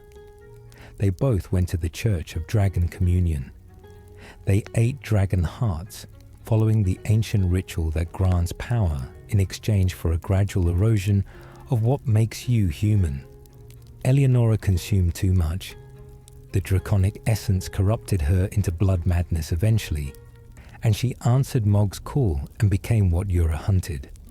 He became a bloody finger hunter partly because it was right and necessary, and partly because she was somewhere out among the marked, and maybe, if he stayed in the work long enough, he would find her. He didn't find her in time, or she was past the point where finding mattered. Her invasion immediately after his death feels, through the lens of the law, like a final synchronicity, as though she knew the moment he was gone and came to where he died and had to be ended there in the same hour. The Church of Dragon Communion sits on a small island off the Weeping Peninsula coast, accessible only by boat or by diving into the water and swimming out. Inside the ruined church, a heart altar accepts dragon hearts in exchange for incantations, powers drawn from the essence of whatever dragon the heart belonged to. The act of consuming these hearts is never described as safe. The item descriptions hint at what happens to practitioners who go too deep into the communion. Their features change, their appetites change, their relationship to the human shape they were born into becomes negotiable. Eleonora's final form, the draconic armor, the pole blade's design, the particular quality of her aggression in the invasion fight, suggests someone who reached for the communion's power and let it reach back into her fully. She became something extraordinary and something broken. The two are not in conflict with each other in Elden Ring's logic. Broken things can be magnificent. She was. What the questline does quietly, across its entire length, is build a portrait of a man for whom purpose and grief have become the same weight, carried in the same hand, indistinguishable from each other. Every bloody finger he eliminates is the work and the loss simultaneously. He is removing from the world what Eleonora became, while processing the fact that she became it. Hunters who are hunting something personal have a different quality to their attention. Yura watches roads. He notices patterns. He arrives when needed. His information is always accurate. These are not the traits of someone doing a job. They are the traits of someone who has organized their entire remaining life around a purpose that makes the grief bearable by giving it direction, and who has been doing this for long enough that the purpose and the grief have grown into each other until neither can be extracted cleanly. The Land of Reeds is never fully described in Elden Ring's lore, but it exists in the margins of many things. The style of Yura's armor, the shape of his hat, the katana he carries, the particular flavor of his politeness that reads as someone trained in formal traditions. The Lands Between was not the only world FromSoft built in this engine. There are other places implied by the presence of people who came from them, and Yura is one of those presences. He traveled a very long distance to do this work. The commitment that requires, leaving everything you know to hunt corrupted people in an alien land, is the kind of commitment that only makes sense if you are doing it for something specific, a reason that precedes the principle. He built the principle around the reason, and then let the reason become something he could never say plainly. The bloody fingers themselves are worth understanding as a phenomenon, rather than simply as enemies. The cess blood, Mog's blood, the crimson ichor that bloody fingers use to invade other worlds, is not simply a drug or an addictive substance in the conventional sense. It is Mog's power distributed through the bodies of those who consume it, a form of communion with the Lord of Blood, that progressively replaces the drinker's own motivation with Mogs. The tarnished who become bloody fingers do not simply turn violent. They turn toward invasion specifically, toward the hunting of other tarnished in other worlds, toward the accumulation of runes through violence and the submission to Mog's will as the framework for all future action. They do not regard themselves as corrupted. They regard themselves as liberated, freed from the Erdtree's call, from the obligation of becoming Elden Lord, from the whole painful enterprise of restoring something broken. The Cessblood offers an alternative. The alternative is becoming someone who kills for a god who offers a simpler relationship than the greater will. Serve him, kill for him, and the blood will keep flowing.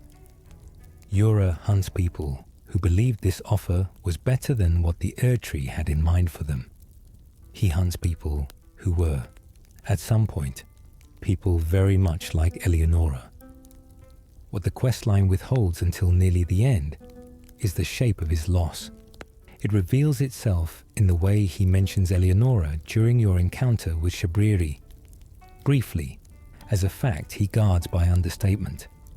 He kept a woman in the deepest part of his heart. That is the whole of it. That is all Shabriri, inhabiting the body of a man who never told you the relevant thing directly, can offer.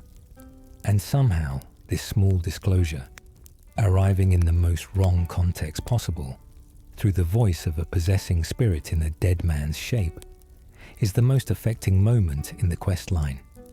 Not because it reveals hidden tragedy, but because it confirms what was always there in the economy of his speech, in the long tiredness of his eyes, in the way he stayed in the work even after every professional reason for doing so had been satisfied.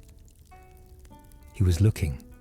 He just kept looking longer than made sense for any other reason. When you reach the mountaintops of giants, Yura's body stands at the Zamora ruins site of grace, except it is not Yura. A figure in his exact armor, his exact shape, speaks with a voice that is almost his, and says, "It is Shabriri." A being whose own origin involves having his eyes removed as punishment, and the frenzied flame entering through the empty sockets. Shabriri says Yura gave his body willingly after death. He wants to tell you about the three fingers. Before you can end the conversation or attack him, he mentions, with the flat care of someone who actually respects what they are touching, that Yura kept a woman in the deepest reaches of his heart. It is the only epitaph the hunter receives. It comes from the thing wearing his face. Whether that is tragic or fitting, the game leaves for you to decide. The detail that Yura gave his body willingly is worth pausing on. Shabriri requires a host to speak through, and Yura was dead at the second church of Marika, his body cooling on the ground after the fight that ended his questline. Something about that moment, his particular death in that particular place, his body available and his will no longer actively filling it, made him the candidate Shabriri chose. Whether this was coincidence or whether there is something in the nature of Yura's death, the location, the proximity to the frenzied flame's indirect influence through Eleonora's blood madness, the gap left when a person who has been singularly focused on one purpose for decades finally stops. It is a question without a clean answer, but the fact that Shabriri wears him with something that reads as reverence, that he speaks Yura's epitaph before his own introduction, that he uses the dead hunter's body to carry a message Yura himself never delivered. All of this creates the impression of a final conversation happening between strangers using the wrong mouth. Yura spent his whole questline saying almost nothing about what actually mattered to him. He gets one last moment of disclosure, and it comes through someone else entirely. It is the loneliest possible way to be finally understood. D, Hunter of the Dead, and the brother who waited. Darian, and Devon shared one soul between two bodies, and the world that found them regarded this as a curse. Two minds, two faces, one soul, a condition the Golden Order's taxonomy categorized as aberrant, as something to be hidden or feared. The twins found in the Golden Order the only institution willing to accept them, and even that acceptance was conditional on their usefulness. They were hunters, and the Order needed hunters, and so they belonged as long as they served. Darian became the warrior who walks roads, the golden-armored man warning strangers away from places touched by death, eliminating tibia mariners and their undead congregations with the particular efficiency of someone who has made their purpose their identity and does not need the world to understand why. You meet him early, west of Summonwater Village in Stormhill. Standing over a corpse in the road, he tells you to turn back. He does not explain beyond that. He is not interested in questions. He is thorough, serious, and deeply uninterested in warmth. If you defeat the Tibia Mariner boss in the village anyway and return, he declares you brothers in arms with the reluctant acknowledgement of someone whose code requires recognizing competence, even when they would rather not. At the Round Table Hold, Dee becomes a merchant and a recurring presence. He speaks sometimes of Rogier, the sorcerer slowly dying in the library, of a blight that hollowed him from the inside. They were once colleagues in the study of the undead, both drawn to the mystery of those who live in death before they diverged. Rogier grew sympathetic. Darian grew more opposed. Their friendship survived the divergence, but not the illness, and Rogier's final act is a letter that mentions Dee's twin brother and hints at his location, Nokron, the Eternal City. But before that letter arrives, before Dee's part in the story completes, you must be carrying a weathered dagger that Fear will give you if you have progressed to the Altar's Plateau and accepted her embrace with the right dialogue prompt. She asks you to find the dagger's owner. The owner is Dee. Give it to him.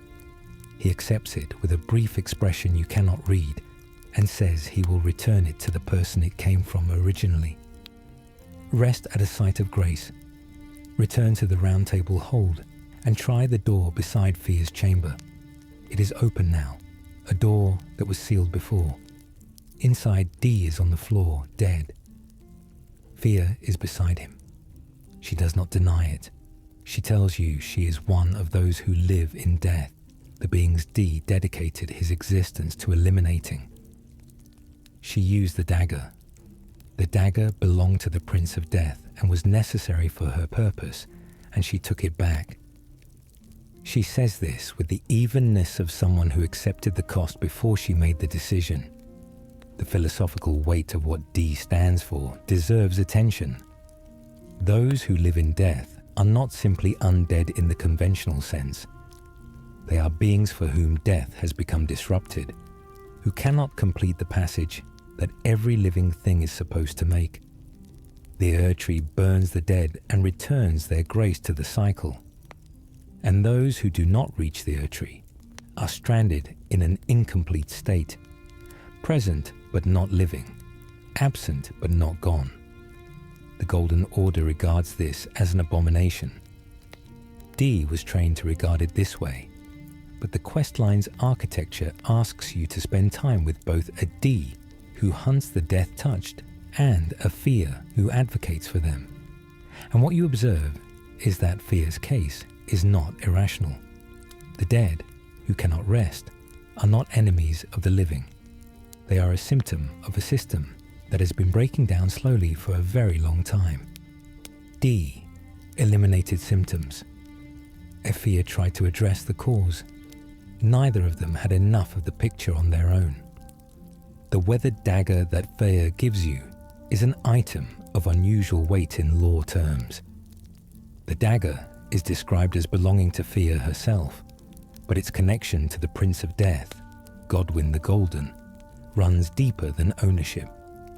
Based on what the item descriptions suggest, it is a sacred object tied to the very purpose Fia came to the lands between to fulfill, giving the Prince of Death a true death and repairing the broken death cycle his incomplete passing created.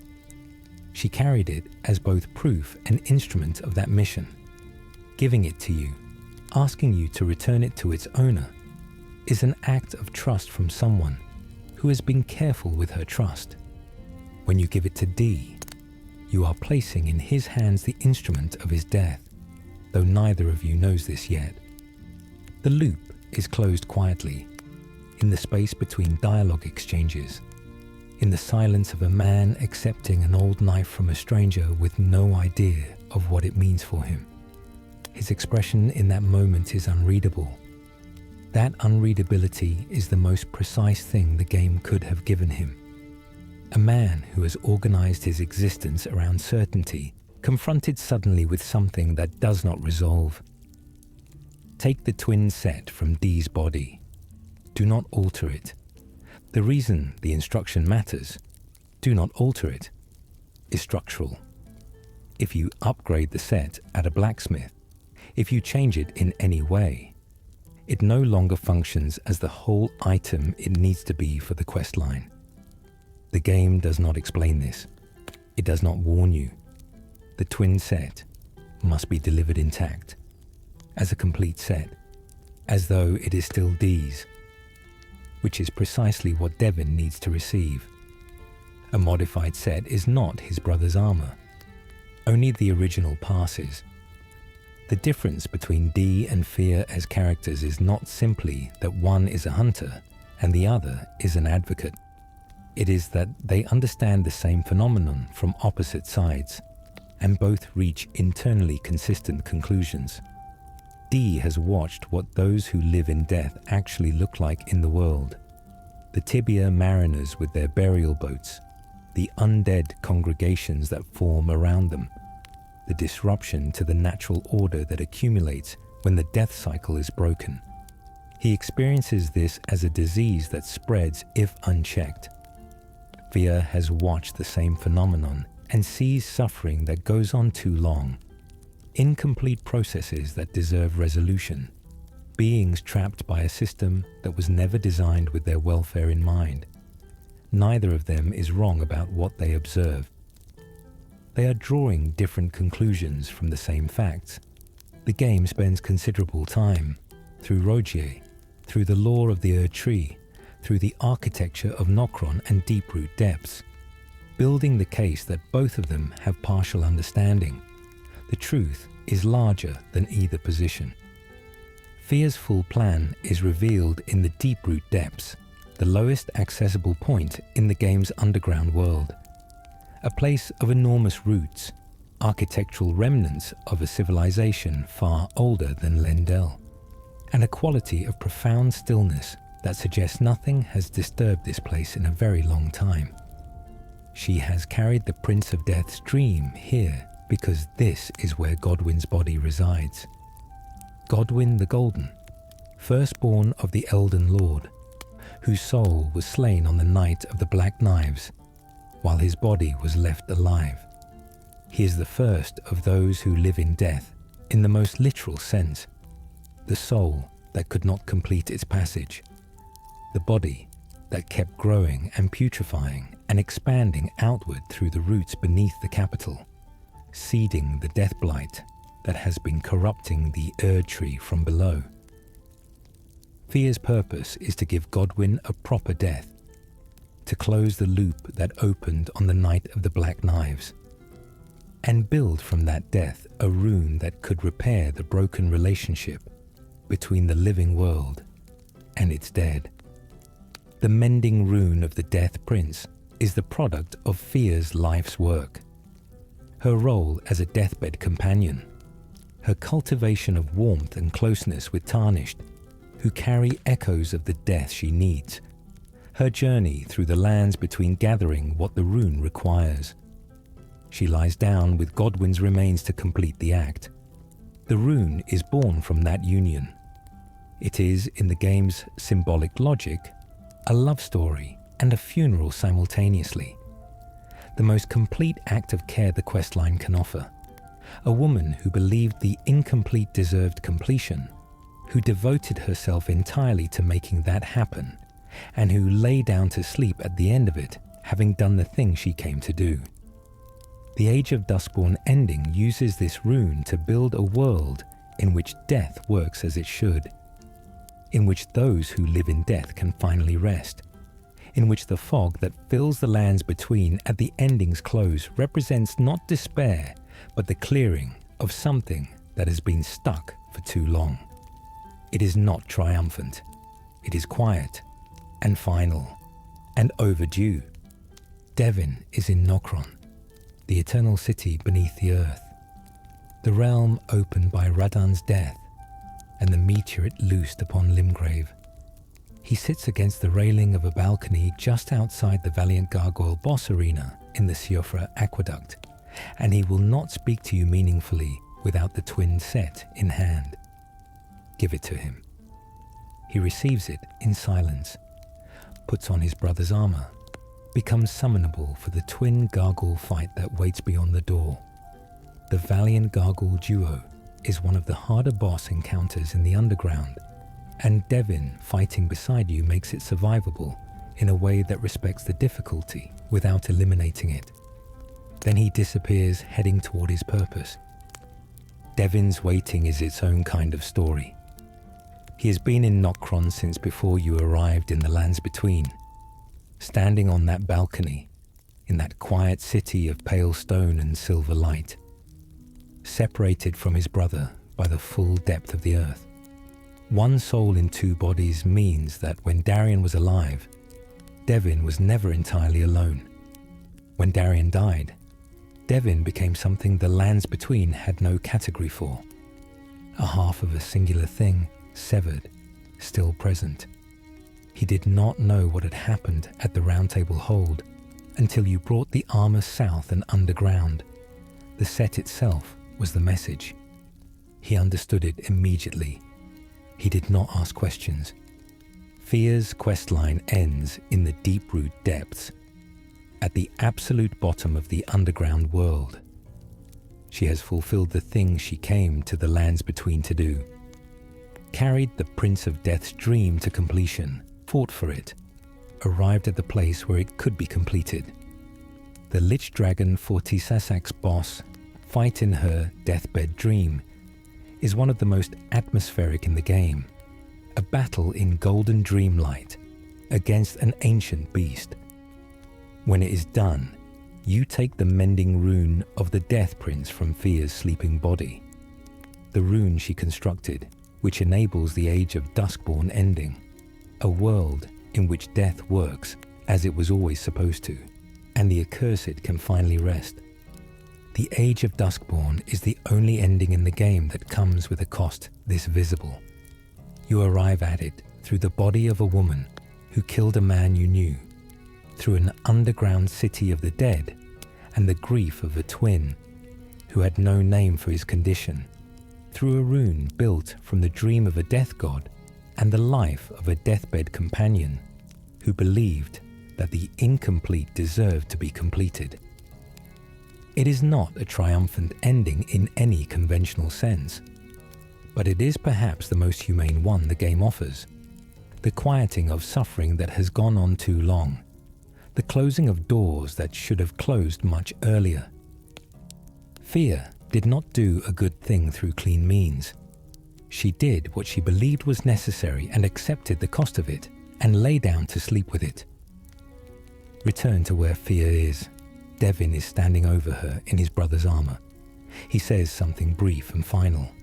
He avenges Darian. He does what he came to the underground to do. Rest at the site of grace. Return. He is gone. The twin set is on the ground along with the inseparable sword, Dee's weapon, left behind as both memorial and gift. One soul, two bodies, a sword at the bottom of the world. Something finished that needed to be finished, and the names that the game withheld until the end. Darian and Devin, whispered in the aftermath. feel earned because by then you know that these were not categories, but people, and the names make them real. The inseparable sword's name completes the Questline's central theme. Inseparable, the word that was always true of these two, and the word the world denied them permission to enact. They were not supposed to be inseparable. The world that found them treated their shared soul as aberration rather than wholeness, as a defect in the cosmic design rather than a form of being that simply was.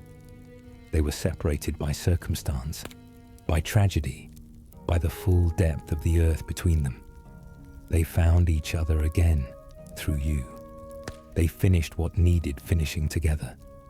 The sword remains when Devin is gone, inseparable from nothing now, lying where one brother avenged the other at the bottom of everything. You carry it back up through the underground to the surface, through Liurnia and Leyndell and beyond, carrying a weapon that has more history in it than most people know. It fights well. It was made for exactly this. Something shared, something that doesn't separate, something that continues after the people it came from have finally rested. The questline hidden inside Ranni's secret. Most players who complete Ranni's questline believe they have seen the whole of it. They visited the witch at her tower in Three Sisters. They descended into Nokron, retrieved the Fingerslayer blade, received the Carrion inverted statue. They navigated the Lake of Rot to find the sealed chest with the Dark Moon ring. They watched Ranni dissolve into blue light and received her ring in a place that should not exist. They think they know the shape of the story. They do not know about what happens to Bled. Bled, the half-wolf, is found by hearing a howl in the Mistwood and performing the finger snap emote at the suggestion of a merchant named Carl. Bled descends from the trees when you do this, looking at you with the uncomplicated directness of someone who does not perform friendliness and does not need to. He's enormous and half-wolf and carries himself with the steady purpose of someone who knows exactly who they are. He tells you about the Radan festival in Caelid. He seems, at this first meeting, like a very simple and loyal character. He is neither simple nor entirely what he believes himself to be. Blade is a shadow, a being created by the two fingers and assigned to Ranni at her birth, not simply as servant or companion, but as safeguard. If Ranni deviated too far from the path toward godhood that the Greater Will intended, the compulsion built into Blade's creation was designed to activate and stop her. He does not know this. He has never known this. He believes genuinely and completely that he chose to serve her, that the loyalty is his own, that the love is real and self-generated. Whether this is strictly true, whether a love that was built into you is real in the same way as a love you chose, is the question the questline asks without answering. It holds the question open with the care of someone who knows there is no easy resolution to it. The two fingers and their Elden Ring counterparts, the divine messengers of the Greater Will, the forces of cosmic order that shaped the lands between into what it became, are not benevolent in any straightforward sense. They are aligned. They serve a purpose. That purpose involves the perpetuation of a specific kind of power in a specific kind of world, and things that threaten the continuity of that arrangement are managed as threats, even when those things are people. Ranni was an Empyrean, one of the candidates chosen to eventually bear the Elden Ring and become the next Elden Lord, to step into the role the Greater Will needed filled. She had no say in this candidacy. It was assigned to her at birth along with everything else about her cosmic function. Bled was part of the assignment, both protector and leash, both companion and contingency, both real relationship and divine mechanism. The two fingers who made him did not regard these as contradictions. They regarded him as a tool with the additional feature of genuine loyalty, which would make him more effective at his ultimate purpose. They did not consider what it would mean for Bled to discover his nature, or whether discovering it would matter, because tools do not have feelings about their design.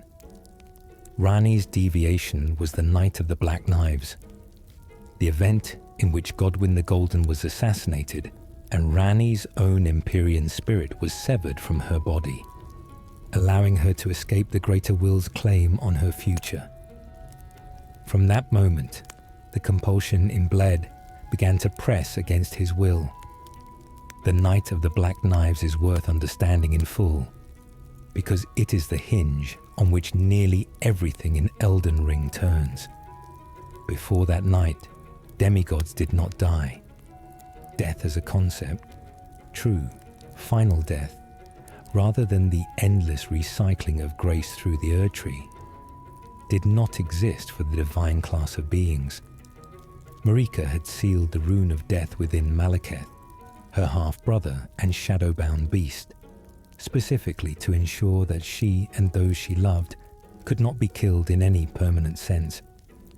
The golden age of the Erdtree was built on this foundation.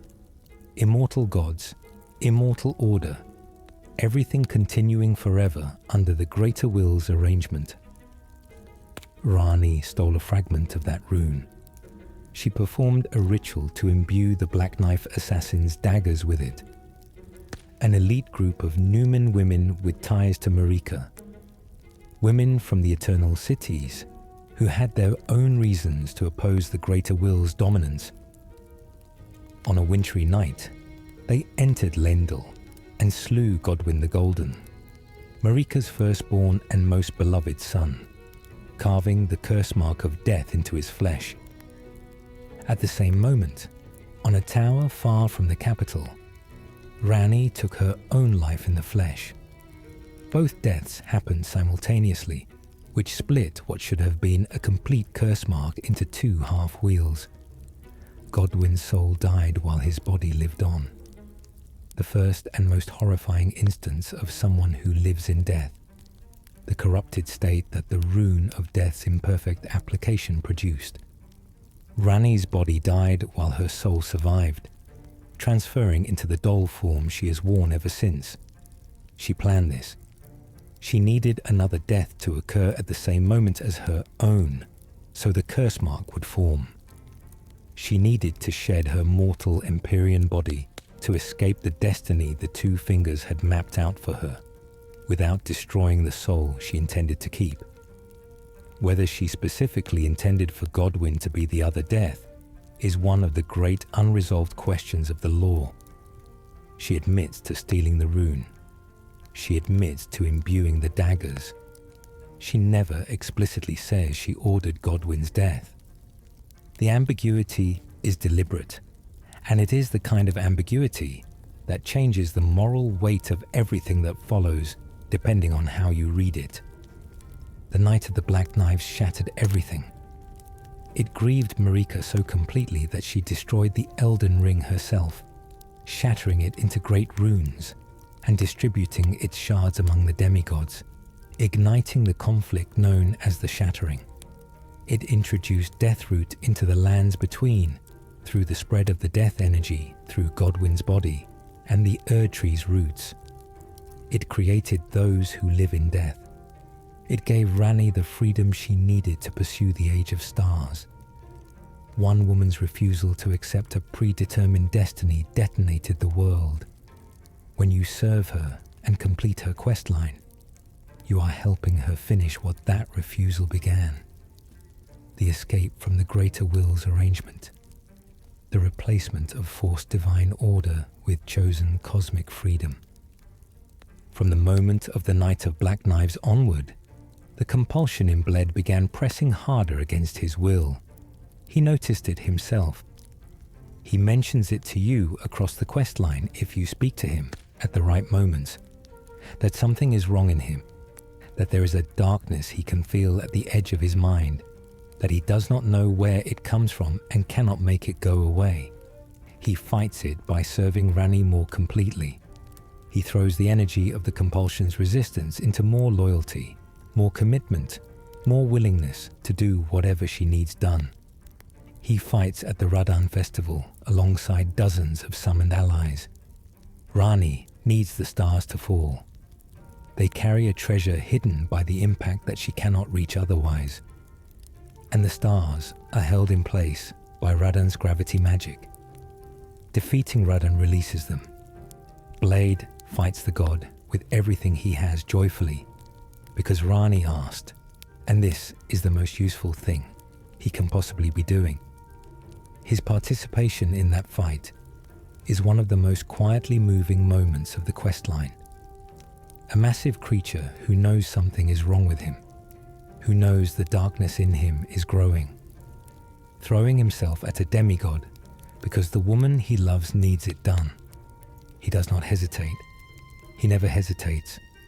Ranni's questline extends through Nokron and the Fingerslayer Blade, through Ensel River Main, where a miniature puppet Ranni speaks to you in a less guarded voice, through the Carrion Study Hall inverted by the statue she gives you, through the Divine Tower of Leonia and the curse mark of death inside it, through the Lake of Rot, which most players avoid on principle, through the deep Ainsel River and the discarded palace key in a chest beneath the lake, through a final location that the game does not announce. The Fingerslayer Blade deserves more attention than it usually receives. It is described as a blade born of a corpse, blood-drenched, a symbol of high treason. And it was originally created by the Nox conspirators of Nokron, the people of the Eternal City, who used it in an act of rebellion against the Greater Will's vassals. What they did with it triggered the invasion of Asle, natural-born of the Void, and the subsequent collapse of their civilization. Nokron's eternal silence, its silver architecture preserved in the stop-time quality of a place sealed off from the world, is the aftermath of what the Nox did with this blade. The blade was kept as proof of the treason, the hidden treasure of the Eternal City, and the city that kept it was destroyed for keeping it. Ranni wants it because it can harm the Greater Will and its vessels. The two fingers who oversee her, who assigned Blade to her at birth, who expect her to become an Elden Lord in service of the Divine Order. They are her targets. The blade that brought down one civilization is the instrument she needs to sever herself from the forces that want to determine her future. The Ansel River section is where the questline becomes intimate in a way it has not been before.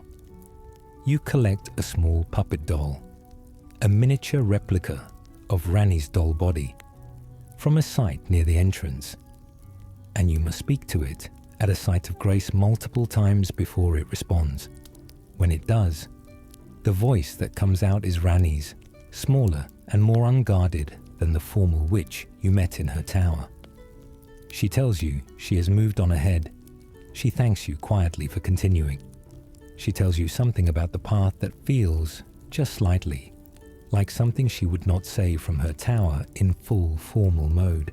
The miniature doll is Ranni at a remove from her own performance. The witch without the high ceilings and the ceremonial seating. Just speaking to someone she has chosen to trust.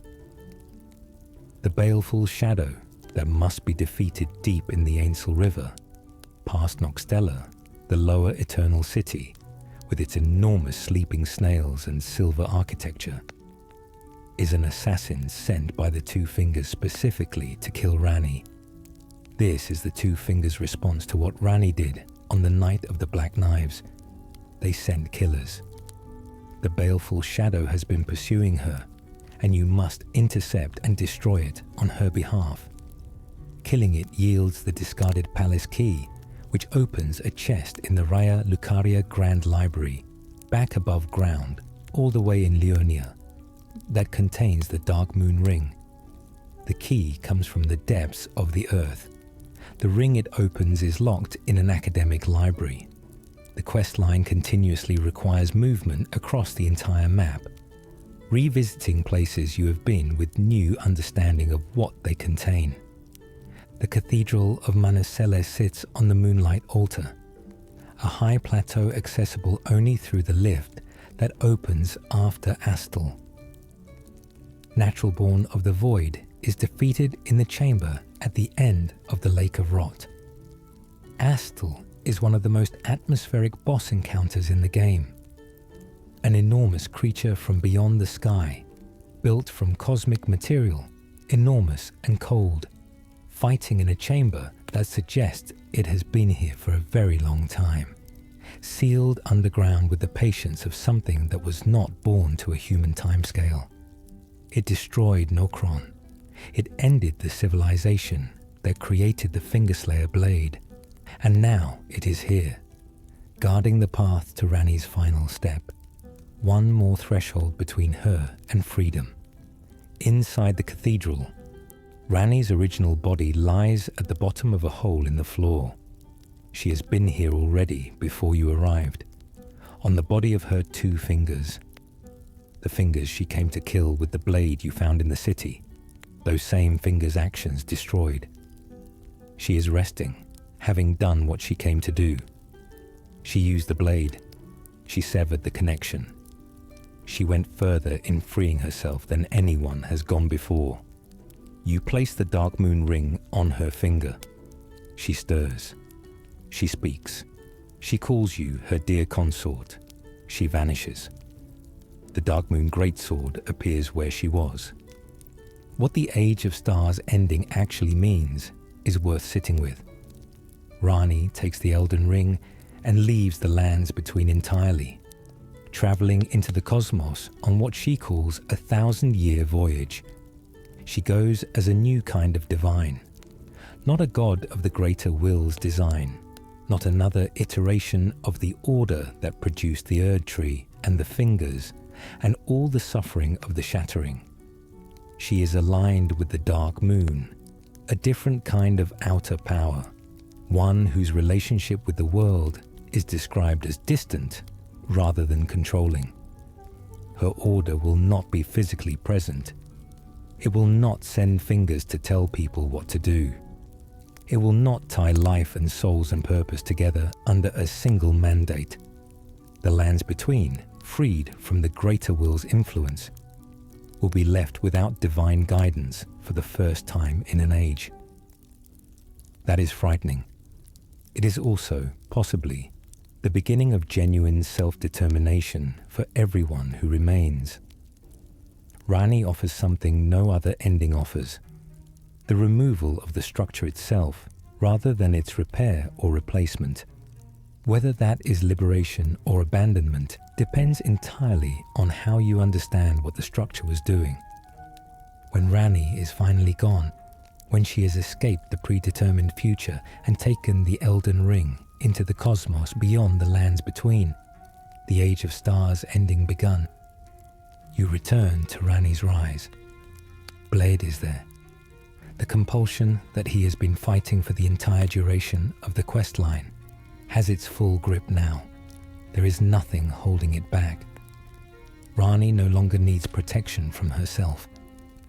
The function the 2 fingers built into Blade has no further reason to suppress itself. He does not recognize you.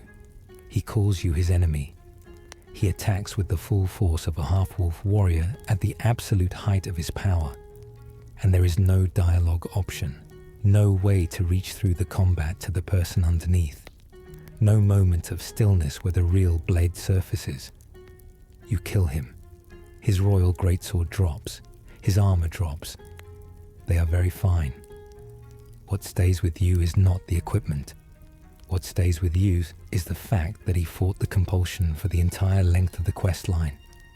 Noticed it, named it to you, hated it, stayed himself through sheer sustained will long enough to do every single thing Ranni needed. Fought Radahn, found Iji, allowed himself to be imprisoned in an Evergill when the compulsion grew too strong for Iji to manage any other way. did all of it while feeling the thing built into him pressing at the edges of his consciousness. And when she no longer needed him, the thing that made him finished what he had been keeping at bay for so long. He is the cost of her freedom. The casualty the questline does not announce, does not dwell on, does not apologize for.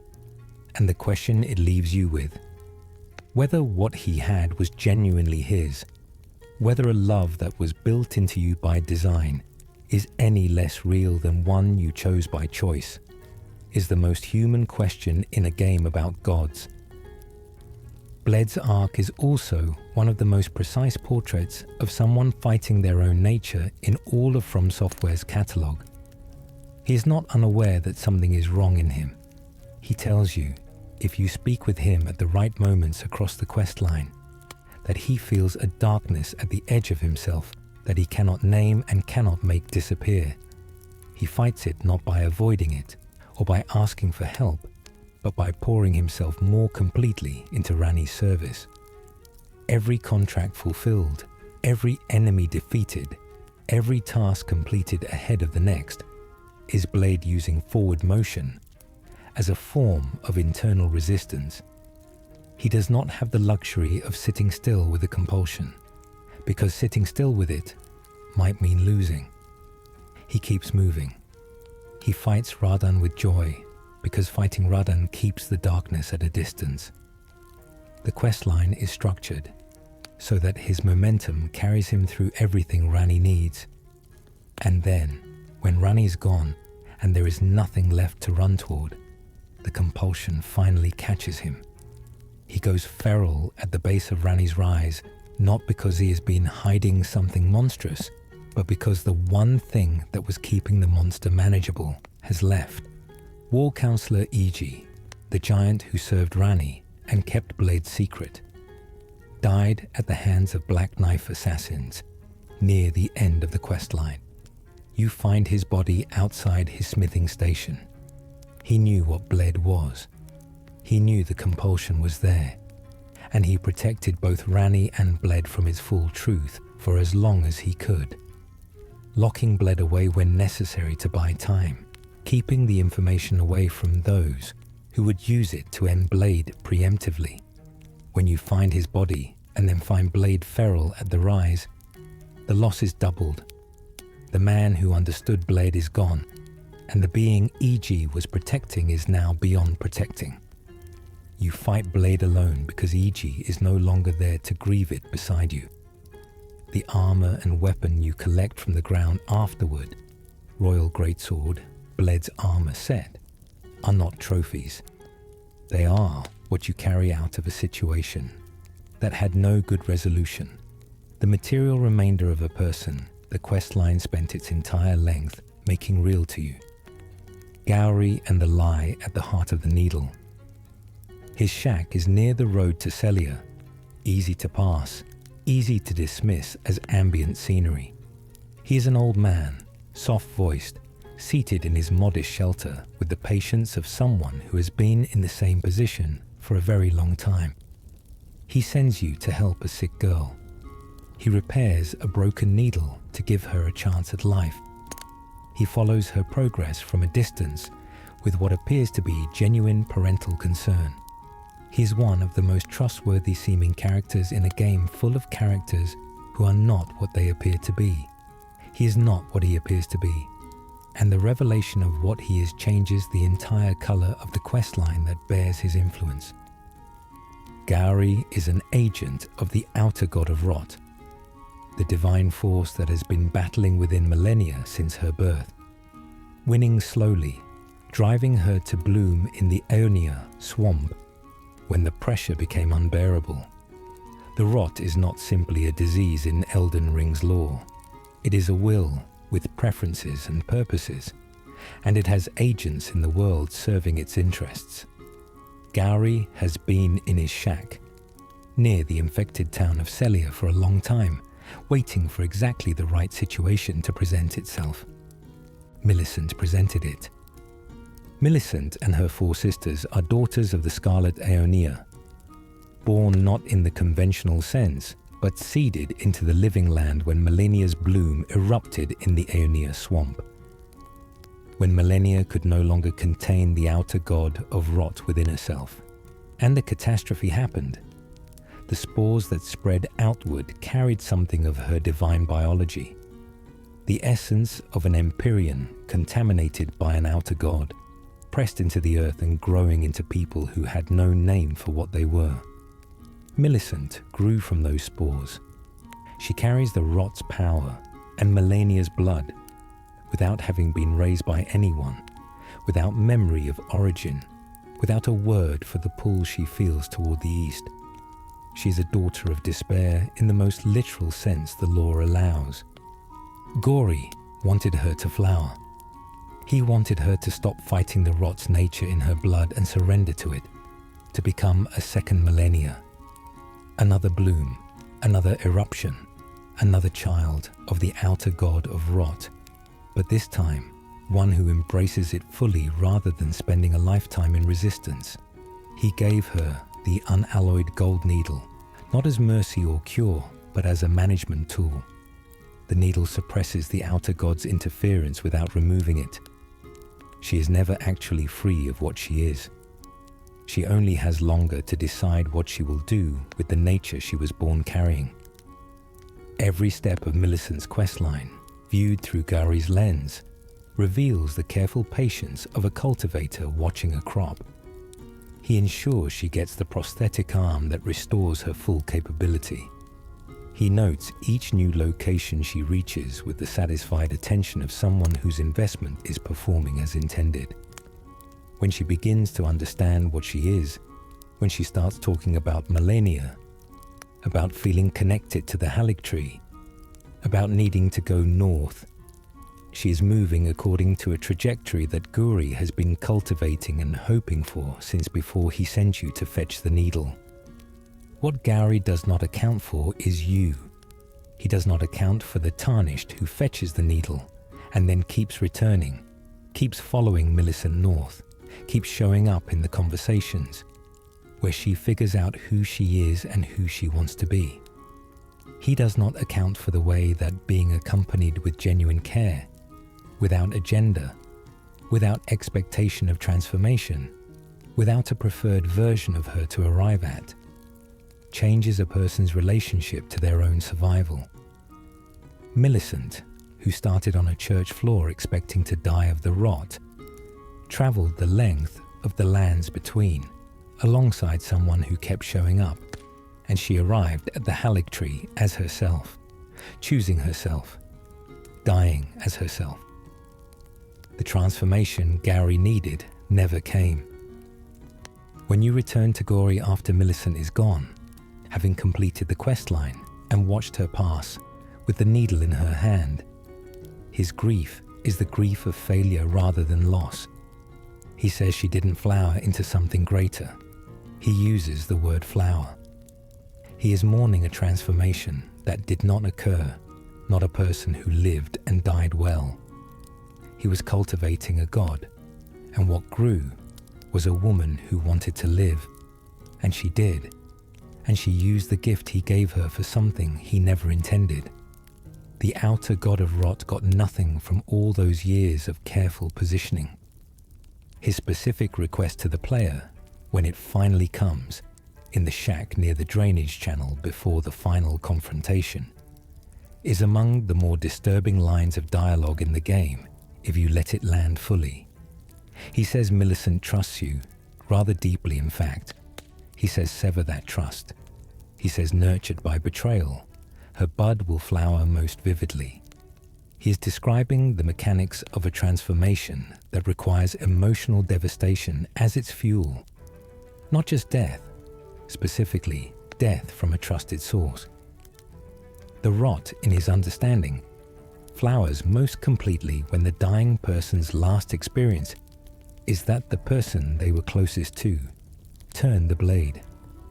He needs you to be that person. He needs you to go to Millicent, who at this point has travelled with you from Caelid, through the Altus Plateau, to the Windmill Village, to the frozen north, to the Haligtree itself, who has had hundreds of conversations with you about who she is and where she is going, who has said she is glad to have had somewhere to go and someone to go there with, and kill her for him, using her trust as the mechanism. The word he chooses for what she will become is beautiful. He finds this beautiful. He is telling you this without apparent awareness that the offer is monstrous, because in his framework, the transformation into a scarlet Valkyrie in service of the rot is not monstrous, but transcendent. He is a man who believes the thing he serves is worth this. That belief, complete and unironic and applied to someone he claims to care for, is the full portrait of what fanaticism looks like when it wears the face of a parent. He dies eventually, or can be killed, and leaves behind the flock's canvas talisman and his bell bearing. These are worth taking, but what stays with you is the recognition that the most carefully maintained deception in the questline was wrapped in genuine usefulness. The needle was real, the repair was real, the help was real, and it was all in service of something that had nothing to do with Millicent's life as her own. And she survived it anyway. She walked away from it with the needle and the destination and the companionship, and she gave her last gift to a stranger who helped her find the end of her road. And the man in the shack got only a finished crop that refused to bloom for him. The flock's canvas talisman that Gowry leaves behind is its own final irony. Its effect boosts the potency of Servants of Rot incantations, a talisman built specifically for those who carry the Rot's influence forward, designed to amplify the power of those already in its service.